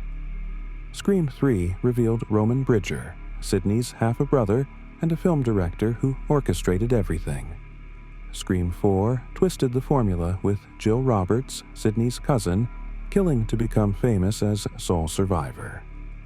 The 2022 Scream and Scream 6 continued this pattern with new killers, new motivations, but always the same mask. This approach allowed the franchise to explore different types of killers and motivations while maintaining iconic consistency, making Ghostface both predictable, someone is behind that mask killing people, and unpredictable, but who and why this time? The voice on the phone, provided by Roger L. Jackson, became as iconic as the mask itself. That distinctive, slightly distorted voice asking, "What's your favorite scary movie?" before turning threatening. Toying with victims through telephone conversations that blend flirtation, interrogation, and psychological warfare. The voice changer used by Ghostface killers allows them to disguise their identity while maintaining conversational control, turning phone calls into weapon as dangerous as the hunting knife. Victims engage with the voice, answer questions, try to reason with it, not realizing they're often talking to someone they know. someone who might be in the same house or watching from nearby. The phone conversations create intimacy and distance simultaneously. The killer is in your ear, speaking directly to you, yet you can't identify them, can't confront them, can't escape a voice that comes through telephone lines from unknown location. Modern Scream films updated this with cell phones and technology, but the essential dynamic remains. Ghostface on the phone, victim answering, conversation that starts as game and ends with knife in hand and nowhere to run. The voice's slightly mocking tone, the way it asks questions and punishes wrong answers, makes every phone call a potential death sentence, transforming ordinary communication device into harbinger of violence. The rules of horror movies become plot points and character knowledge in Scream, with Randy Meeks serving as the franchise's horror expert, who explains to other characters how slasher films work and what they must do to survive. Randy's rules: virgins survive, don't say, "I'll be right back," never investigate strange noises alone, are both followed and subverted throughout the films, creating metatextual play where characters aware of horror conventions try to outsmart them, while the killers, equally aware, use that knowledge against them. This self-awareness distinguishes Scream from earlier slashers that played tropes straight. Scream acknowledges its genre while participating in it, creating horror that's simultaneously sincere and ironic, genuinely frightening while commenting on what makes horror frightening. The characters watch Halloween and discuss Michael Myers while being stalked by someone copying those films' patterns. They understand they're in danger, know the genre conventions, yet still die because knowing the rules doesn't mean you can follow them when actual terror arrives. This meta-awareness revitalized slasher films in the 1990s, proving the genre could be self-conscious without losing its power to disturb, could acknowledge its artifice while still creating genuine suspense and violence that felt real despite everyone involved understanding they were participating in horror movie conventions. Woodsboro itself, the California town where the original Scream takes place, becomes representative of how horror infiltrates ordinary American communities. Like Haddonfield in Halloween, Woodsboro is presented as typical suburban town with high school, video store, quiet streets, the kind of place where everyone knows everyone, and nothing terrible is supposed to happen. Ghostface's killing spree transforms this comfortable setting into hunting ground, proving again that horror doesn't respect the boundaries supposedly protecting normal life. The town's response to the murders, media circus, exploitative news coverage, entrepreneurial locals selling "I Survived Woodsboro" t-shirts, satirizes American culture's tendency to commercialize tragedy, to turn real horror into entertainment and commodity.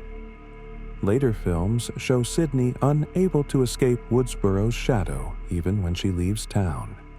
The trauma and fame follow her. Copycat killers emerge wherever she goes, proving that surviving one horror movie doesn't prevent sequels. Woodsboro represents every American town that experiences mass violence and must somehow process it, memorialize it, and continue existing while carrying that wound forward into whatever normal life looks like after normal ended. The Texas Chainsaw Massacre, 1974, introduced audiences to Leatherface and his family of killers in rural Texas, creating a different flavor of slasher horror. Not supernatural entity or silent stalker, but a family of cannibals who view killing as practical necessity, who waste nothing, who treat human beings as livestock to be slaughtered and processed.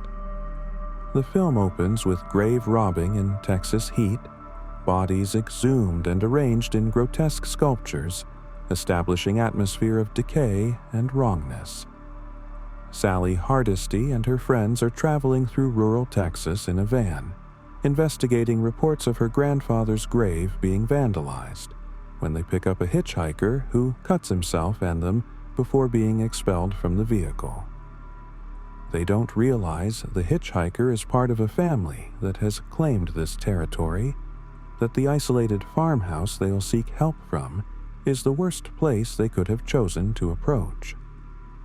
The film's genius lies in its documentary-like style, its willingness to show the mundane horror of backwoods poverty alongside supernatural-feeling evil, its suggestion that economic collapse and isolation can create monsters as effectively as any curse or supernatural force.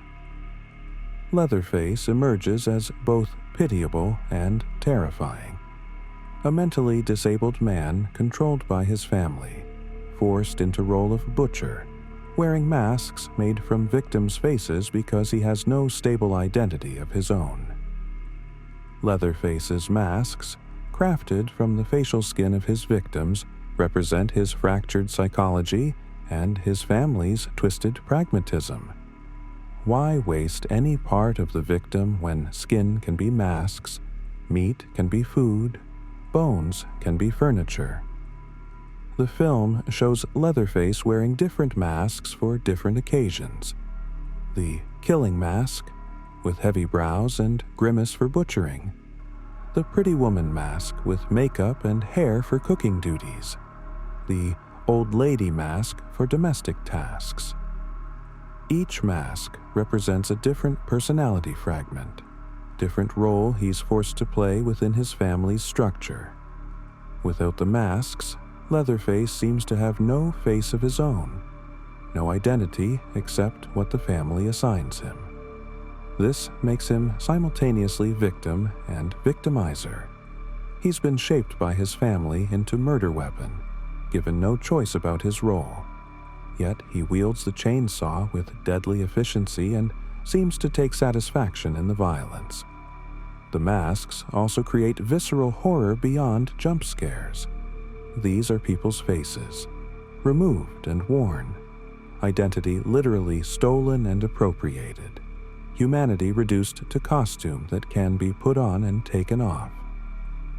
The practical effect work making these masks look like real flayed skin contributed to the film's notorious reputation and frequent banning in various countries, though the actual on-screen violence is less graphic than reputation suggests, the horror coming more from implication and atmosphere than explicit gore. The Texas farmhouse where Leatherface's family lives stands as monument to decay and repurposed death. Furniture made from bones, decorations crafted from skulls and skin. Everything organic and rotting in the brutal Texas heat. When Sally enters seeking help, she walks into nightmare-made domestic, house where human remains are not hidden but incorporated into daily life as normal furnishings. The family consists of Drayton Sawyer, the cook and eldest brother, the hitchhiker, Nubbins Sawyer, Leatherface, Bubba Sawyer, and Grandpa. 3 generations of killers who have developed their own internal logic about survival and subsistence. They used to work at the local slaughterhouse before automation put them out of work, and they've adapted their butchering skills to different prey now that cattle are gone. The film suggests economic critique. These are people abandoned by industrial progress, left to rot in rural poverty, who have turned to cannibalism and murder not from supernatural evil, but from practical desperation and moral collapse. This grounded horror makes the Texas Chainsaw Massacre more disturbing than supernatural slashers. Leatherface's family could theoretically exist, could be living in isolated farmhouses off rural highways, could be the people you meet when your car breaks down in the wrong place. The film taps into primal fears about what exists in America's rural spaces, what happens in isolated communities beyond law's reach, and civilization's light. The dinner scene from the Texas Chainsaw Massacre remains one of cinema's most harrowing sequences. Sally, bound to a chair at the dinner table, surrounded by Leatherface's family, forced to witness their grotesque domesticity as they decide her fate. They feed the ancient, barely alive grandpa, trying to get him to kill Sally with a hammer, as he used to kill cattle, but he's too weak to manage more than feeble taps. They laugh, argue, torment Sally with casual cruelty that's more disturbing than rage would be. This is entertainment for them, family bonding over their prisoner's terror. Sally screams until her voice gives out, the sound mixing with the family's laughter and bickering. The entire scene shot in the same oppressive Texas heat that has characterized the whole film, making everything feel sticky and too close and inescapable.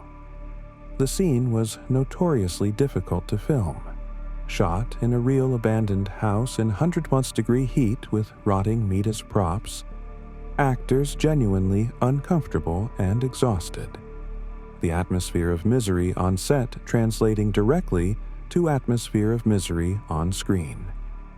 This practical discomfort created authenticity that special effects couldn't match. Everyone involved genuinely suffering, creating horror that feels real because the suffering was real, even if the deaths were fake. Sally eventually escapes through combination of luck and desperate survival instinct, but she's broken by the experience. Her final scenes, showing her laughing and screaming in the back of a pickup truck, traumatized beyond what words could express.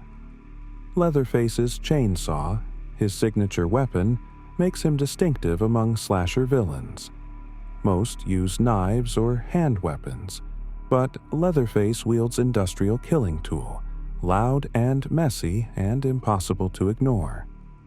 The chainsaw's roar announces his presence, makes stealth impossible, but also makes him more terrifying because he doesn't need stealth.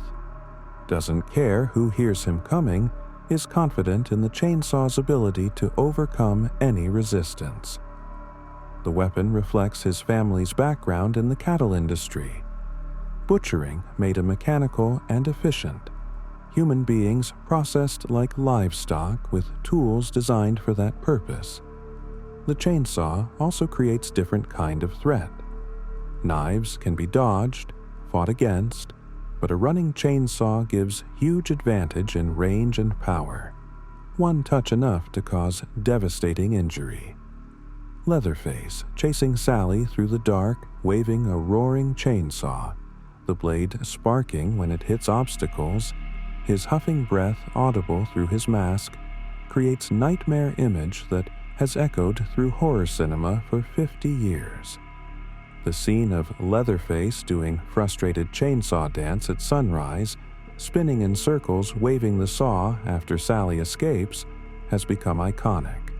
The monster thwarted but not defeated, still standing, still holding his weapon, ready for the next traveler who makes the mistake of seeking help at the wrong farmhouse. The true story claims associated with the Texas Chainsaw Massacre are misleading. The film's opening text claims to be based on true events, but no Texas Chainsaw Massacre actually occurred. The film draws loose inspiration from Ed Gein, the Wisconsin serial killer who made masks and furniture from human remains. But Gein didn't use a chainsaw and operated alone rather than with a family. The true story claim was marketing strategy that proved incredibly effective, making audiences believe they were watching something real, something that had actually happened in rural Texas. This blurring of fiction and reality enhanced the film's impact, made its horror feel more immediate and possible, planted the idea that such families might actually exist in America's rural spaces. Later films in the franchise have alternately embraced and rejected the true story angle, some claiming direct relationship to real events, while others acknowledge the fictional nature.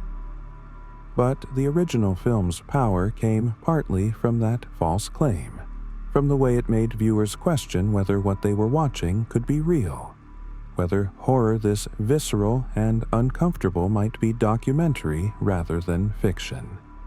The film understood that the scariest horror is horror that feels possible, that could theoretically happen, that exploits our uncertainty about what might exist in places we never go, among people we never meet, in houses we never enter but drive past wondering what happens behind those curtains. The 2003 remake of the Texas Chainsaw Massacre, produced by Michael Bay's Platinum Dunes, updated the setting to 1973 and introduced new backstory for Leatherface, now Thomas Hewitt rather than Bubba Sawyer, and his family. This version presents Leatherface's origin: born with facial deformity, raised in a slaughterhouse, abused and isolated, developing his mask-wearing and killing as responses to trauma and family pressure. The remake is more explicitly violent than the original, showing gore that the 1974 film only implied, creating visceral horror through special effects rather than atmosphere and suggestion.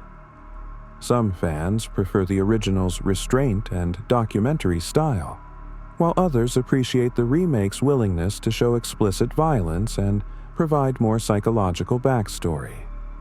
The remake spawned its own prequel, The Texas Chainsaw Massacre: The Beginning, which further explored the Hewitt family's origins. These films exist in separate continuity from the original franchise, creating another instance of multiple timelines and interpretations of the same basic concept. Family of killers in rural Texas. Large man wearing face masks, chainsaw as weapon. Travelers who make fatal mistake of seeking help in wrong place. The core concept proves flexible enough to support multiple interpretations while remaining essentially the same nightmare. What if you broke down in rural America, and the people who offered help were the last people you should have trusted? Pinhead and the Cenobites emerged from Clive Barker's imagination as something different from typical slasher villains. Not mindless killers or vengeful spirits, but interdimensional beings who have transcended the boundary between pleasure and pain, who view themselves as explorers in sensation's furthest reaches rather than as demons or monsters. Hellraiser, 1987, directed by Barker from his own novella The Hellbound Heart, introduced the Lament configuration, an antique puzzle box that, when solved, opens a gateway to the realm of the Cenobites. The box looks innocuous, ornate, the kind of curiosity that might sit in an antique shop attracting collectors who enjoy complex puzzles. But the Lament configuration is actually a key, and what it unlocks is a dimension of beings who have moved so far beyond human concepts of pleasure and pain that they've merged into single sensation, whose bodies bear the marks of their explorations. Pins through flesh, leather straps, surgical modifications, flesh rearranged into new configurations. Pinhead, the most visually distinctive Cenobite with his grid of pins driven into his skull, serves as Hell Priest, leader of these beings, speaking in measured, eloquent tones about the sights to show you and the exquisite suffering that awaits those who dare to solve the box and summon them. The Cenobites don't see themselves as evil, but as priests of sensation, offering those who solve the box exactly what the Cenobites believe they desire, experience beyond mundane human limitation. Sensation pushed to absolute extremes where ecstasy and agony become indistinguishable. When Frank Cotton solves the Lament configuration seeking ultimate pleasure, the Cenobites arrive with chains and hooks, tearing him apart in ways that might be torture or might be transcendent experience depending on perspective. The Cenobites make no distinction. "We have such sights to show you," Pinhead promises, and those sights involve body horror and cosmic philosophy in equal measure. Pain as pathway to transformation, flesh as medium for exploration. The Cenobites operate on alien logic where human concepts of consent and desire are interpreted through their own transcendent understanding. You solved the box, therefore you sought what they offer. Therefore, whatever they do to you is fulfillment of that seeking. This philosophical approach to horror distinguishes Hellraiser from straightforward slasher films. The Cenobites aren't random killers, but purposeful entities operating by their own internal logic, offering terrible gifts to those who seek them through solving an ancient puzzle that shouldn't be solved by anyone unprepared for what awaits on the other side. Pinhead's human origin was revealed in Hellbound. Hellraiser the Sioux. He was once Captain Elliot Spencer, a British soldier who served in World War I and witnessed horrors in the trenches that shattered his faith in humanity and God. Seeking escape from his trauma and disillusionment, Spencer discovered the lament configuration and solved it, summoning the Cenobites who transformed him into one of them, his humanity stripped away, his flesh reconfigured into the being with pins driven into his skull in precise grid pattern. This backstory adds tragedy to Pinhead's character. He wasn't born a demon, but became one through choice made in desperation, seeking sensation beyond human limitation because human experience had become unbearable. The transformation from Elliot Spencer to Pinhead represents ultimate dissociation from humanity, pain so complete that he transcended it by making pain his entire existence. Later films explored this duality, showing moments where Pinhead's human memories surface, creating conflict between the Hell Priest and the man he once was. But in his Cenobite form, Pinhead shows no mercy, no recognition of human suffering as something to avoid. He's moved beyond those concepts into realm where suffering is sacrament, and flesh is just medium for exploration of sensations extremes. The chains and hooks employed by the Cenobites serve as their signature instruments. Metal hooks on chains that emerge from darkness to pierce flesh and tear victims apart, or pull them toward the dimensional gateway. These chains move with apparent intelligence, seeking specific body parts, wrapping around limbs, penetrating skin with surgical precision. The chains represent the Cenobites' philosophy, binding and connection, pain and restraint, the way they link their dimension to ours through hooks in flesh that create involuntary communion. When Frank Cotton is torn apart by the Cenobites in the opening of Hellraiser, chains hook into his face and body from multiple directions, pulling him in ways that suggest both torture and terrible embrace, his body stretched and rearranged before being pulled entirely into the Cenobites' realm.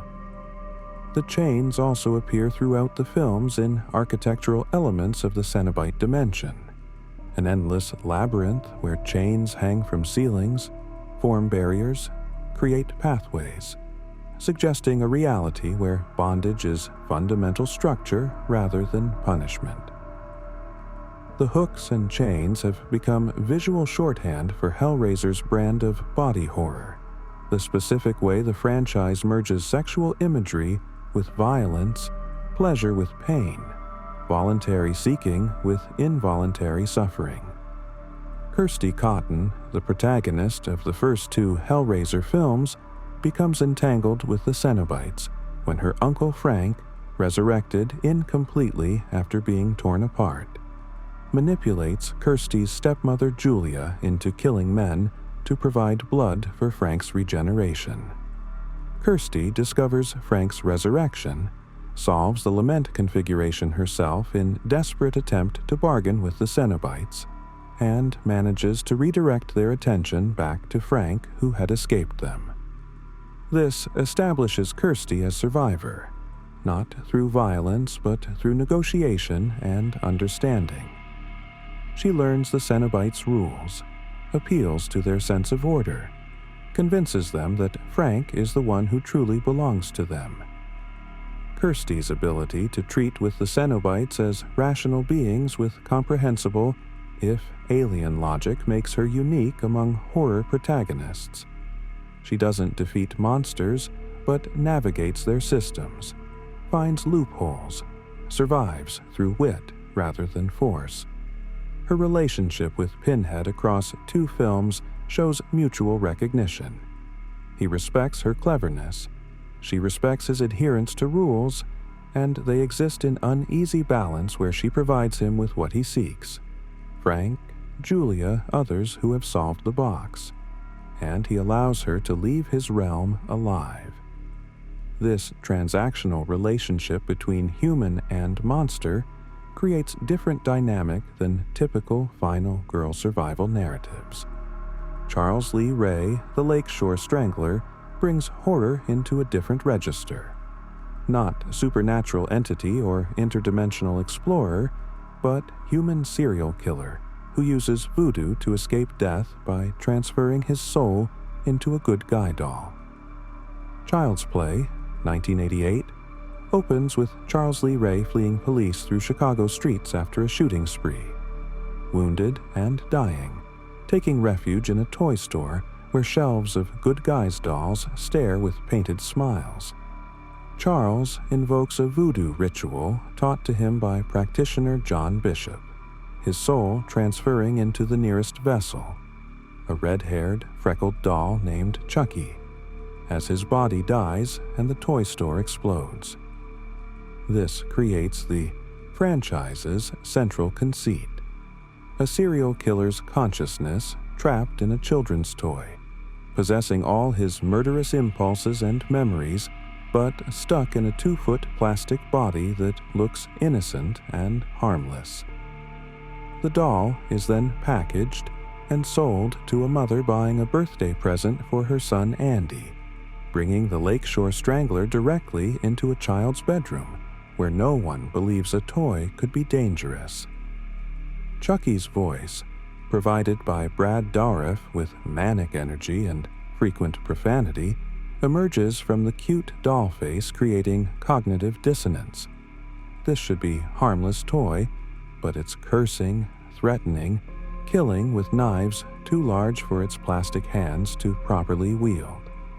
Andy Barclay's childhood trauma, being hunted by his own birthday present, trying to convince adults that his doll is alive and murderous, watching Chucky commit murders and being unable to stop them, defines the Child's Play franchise's emotional core.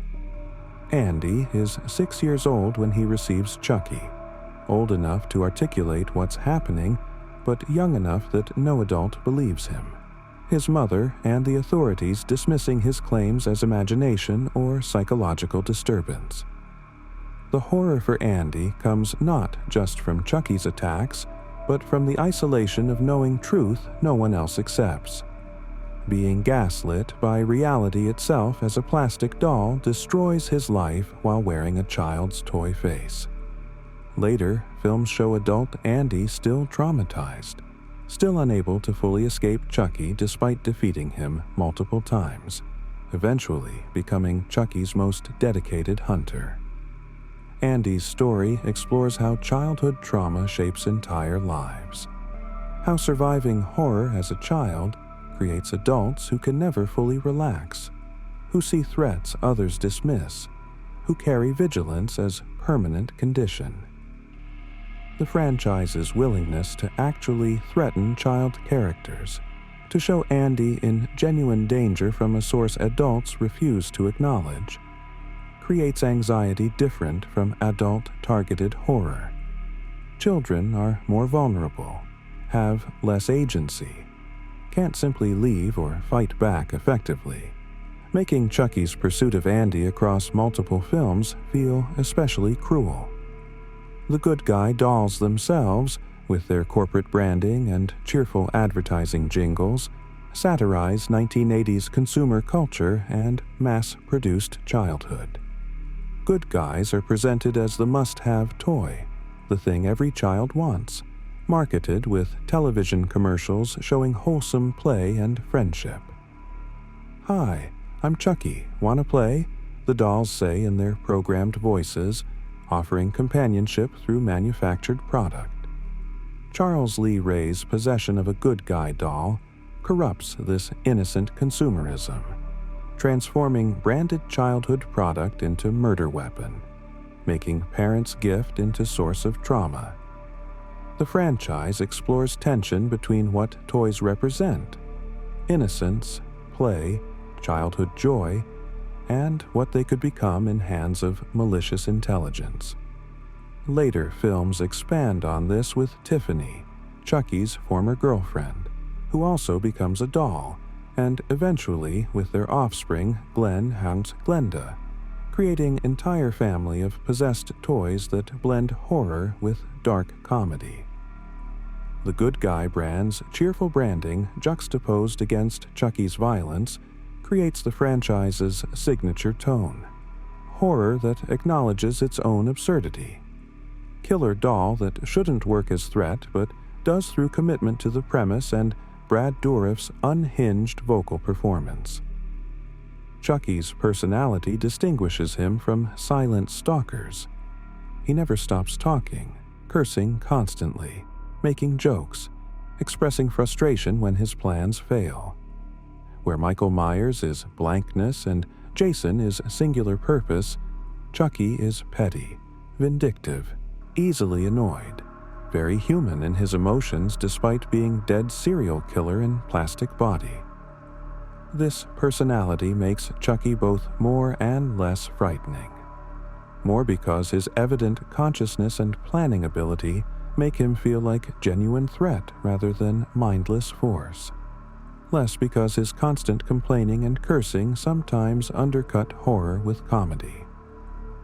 The franchise leans into this tonal mixture, especially in later sequels like Bride of Chucky and Seed of Chucky, which fully embrace horror comedy hybrid. Chucky's one-liners, "Hi, I'm Chucky, wanna play?" delivered with a sinister edge, or his profane rants when frustrated, became quotable pop culture touchstones. His relationship with Tiffany adds romantic subplot unusual in slasher franchises. Two killer dolls pursuing their violent agenda while also navigating dysfunctional relationship dynamics. This willingness to make Chucky character rather than just monster creates different viewing experience than franchises centered on blank-faced killers. You know what Chucky wants, what he's thinking, what frustrates him, making him feel more human despite being soul transferred into plastic body through voodoo ritual. The Candyman legend operates through belief and urban mythology. Daniel Robitaille becomes real when people say his name 5 times while looking in a mirror, summoned through collective cultural memory and individual willingness to test whether the legend is true. Candyman, 1992, presents Daniel's tragic history through layered storytelling. He was a talented portrait artist in 1890s Chicago, son of a formerly enslaved man who became wealthy, hired to paint a portrait of Caroline Sullivan, a white woman with whom he fell in love and fathered a child. When the relationship was discovered, a mob cut off Daniel's right hand, covered him in honey from the nearby apiary, and allowed bees to sting him to death. His last vision was of his beloved Caroline before he lost his life to mob violence, his hand replaced by Hook, his body covered in bees that have become part of his legend. This backstory makes Candyman simultaneously victim and monster. He suffered horrific racial violence, yet he returns to kill innocents, perpetuating violence that echoes his own death. His existence as legend, rather than purely physical being, means he's sustained by being remembered, by being discussed, by being summoned through mirrors and spoken invocations. the more people believe in Candyman, the more real he becomes, creating feedback loop where urban legend gains power through cultural transmission. Helen Lessing, a graduate student researching urban legends, becomes obsessed with the Candyman myth while writing her thesis, interviewing residents of Cabrini Green housing projects where the legend thrives. Helen approaches the legend academically, skeptically, seeing it as fascinating folklore rather than genuine threat. She discovers that residents attribute various murders to Candyman, that the legend serves psychological purpose in the community, giving narrative structure to random violence and systemic neglect. Helen's skepticism leads her to say Candyman's name 5 times in a mirror, summoning him, not believing anything will happen. Daniel appears to her, his voice gentle despite his terrible appearance, explaining that her disbelief threatens his existence. If people stop fearing him, stop believing in him, he fades away. He needs Helen to become part of his legend, needs her to be his victim so that belief in Candyman strengthens rather than diminishes. This creates a unique relationship between killer and victim. Candyman needs Helen's death not for revenge but for ontological survival, to prove himself real to a skeptical academic who threatens his existence through rational explanation. Helen's transformation from researcher to participant in the legend she studied mirrors academic hubris, approaching myth as objective observer only to discover you cannot observe without becoming entangled, cannot study horror without being touched by it. Cabrini Green, the Chicago housing project where much of Candyman takes place, represents systemic failure and urban decay that give rise to the legend. The projects are shown as place abandoned by municipal support, where poverty and violence concentrate, where residents live with daily horror that has nothing supernatural about it. Crime, drugs, institutional neglect, the grinding difficulty of surviving in spaces designed to warehouse rather than house human beings.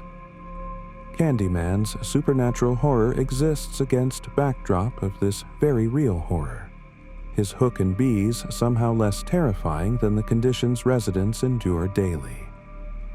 The film suggests that legends like Candyman emerge from communities experiencing ongoing trauma, that supernatural explanations provide narrative control over chaos, that belief in malicious entity is somehow more bearable than accepting that no one is controlling the violence, that suffering is random and systemic rather than personally directed.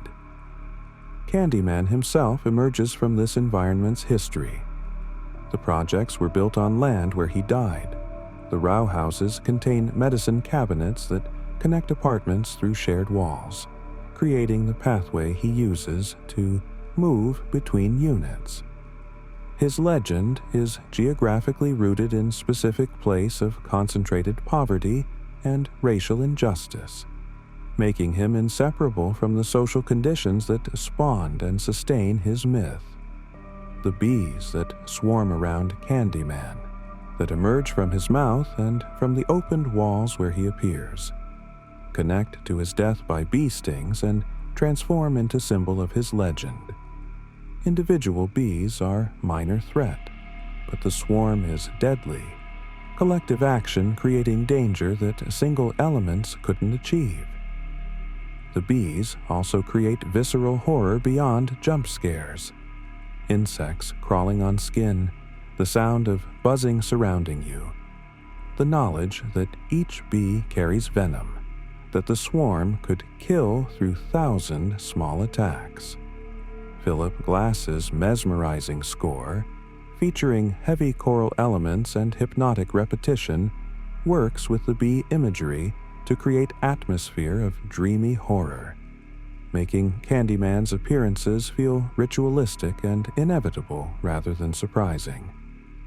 The film's visual style emphasizes this dreamlike quality: slow motion, golden lighting, the way Candyman seems to materialize from the architecture itself, rather than simply entering through doors. This aesthetic approach makes Candyman feel like fever dream, urban legend manifesting with the logic of nightmare rather than realistic horror, creating atmosphere where rational explanation fails and only belief remains. The Xenomorph from the Alien franchise represents a different category of masked killer. Not human wearing disguise, but genuinely alien organism, created by artist H.R. Giger as biomechanical nightmare that blurs boundaries between organic and mechanical, sexual and violent, beautiful and horrifying. The creature's design combines phallic imagery, skeletal structure, insect features, and industrial elements into being that looks like nothing from Earth, that suggests evolution on entirely different principles than terrestrial life.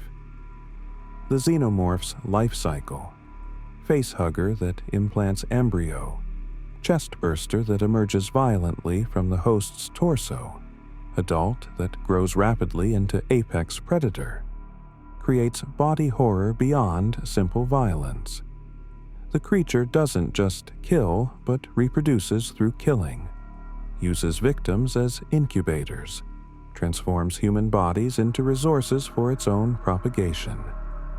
This biological horror, the way the Xenomorph violates bodily autonomy and turns human flesh into nursery for alien life, makes it distinctly disturbing compared to slashers who simply use knives.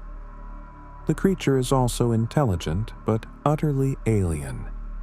It has no face to read, no eyes to meet, no human features at all, just a smooth, elongated head with inner jaw that shoots forward to kill, acid blood that makes it nearly impossible to fight in confined spaces, total adaptation to being perfect predator. Ellen Ripley's encounter with the Xenomorph aboard the commercial towing vessel Nostromo establishes her as one of cinema's great final girls, though she survives not through purity, but through competence, pragmatism, and willingness to make hard decisions. When the Nostromo crew investigates a distress signal and brings back a crew member with a facehugger attached, Ripley argues for quarantine protocol, is overruled by others more concerned with their infected colleagues' immediate welfare than with ship safety. This decision costs the crew their lives as the Xenomorph emerges and begins hunting through the ship's corridors, killing crew members one by one. Ripley survives because she thinks systematically, follows procedures, doesn't panic into making mistakes that get others killed. Her final confrontation with the adult Xenomorph, blowing it out the airship's airlock into space, requires both courage and cold calculation. Ripley's character influenced decades of action heroines, proving that women in horror could be more than screaming victims, could be competent professionals who survive through skill rather than luck. Her evolution across the franchise from warrant officer to action hero to something more complicated in Alien 3 and Alien Resurrection shows how survival in horror changes people, hardens them, transforms them into something capable of facing nightmare repeatedly. The Pale Man from Pan's Labyrinth, 2006, appears in only one sequence, but became one of the film's most iconic and disturbing images. A creature that sits motionless at the head of a banquet table in an underground chamber, its eyes resting on a plate before it, surrounded by shoes of missing children. The Pale Man's design by Guillermo del Toro creates being that is simultaneously childlike and ancient, naked and sexless, with loose skin hanging on emaciated frame. When disturbed, it takes its eyes from the plate and places them into the stigmata-like wounds in its palms, seeing through its hands in gesture that is both religious and obscene. The Pale Man represents several things simultaneously: a child-eating monster from fairy tales, a symbol of the Catholic Church, and fascism feasting on the suffering of children, Del Toro's explicit interpretation, and pure fairy tale horror of the kind that warns children about disobedience and curiosity. Young Ophelia, the film's protagonist, is warned not to eat anything from the pale man's banquet, but cannot resist taking 2 grapes. This small act of hunger and disobedience awakens the creature, which pursues her with horrifying speed for something that appeared dead or dormant, its palms with eyes watching her as she flees. The sequence works as pure nightmare imagery: the too long table, the piles of shoes, the creature's sudden violent animation, while also functioning as allegory about authority that appears benign but devours the innocent when rules are broken.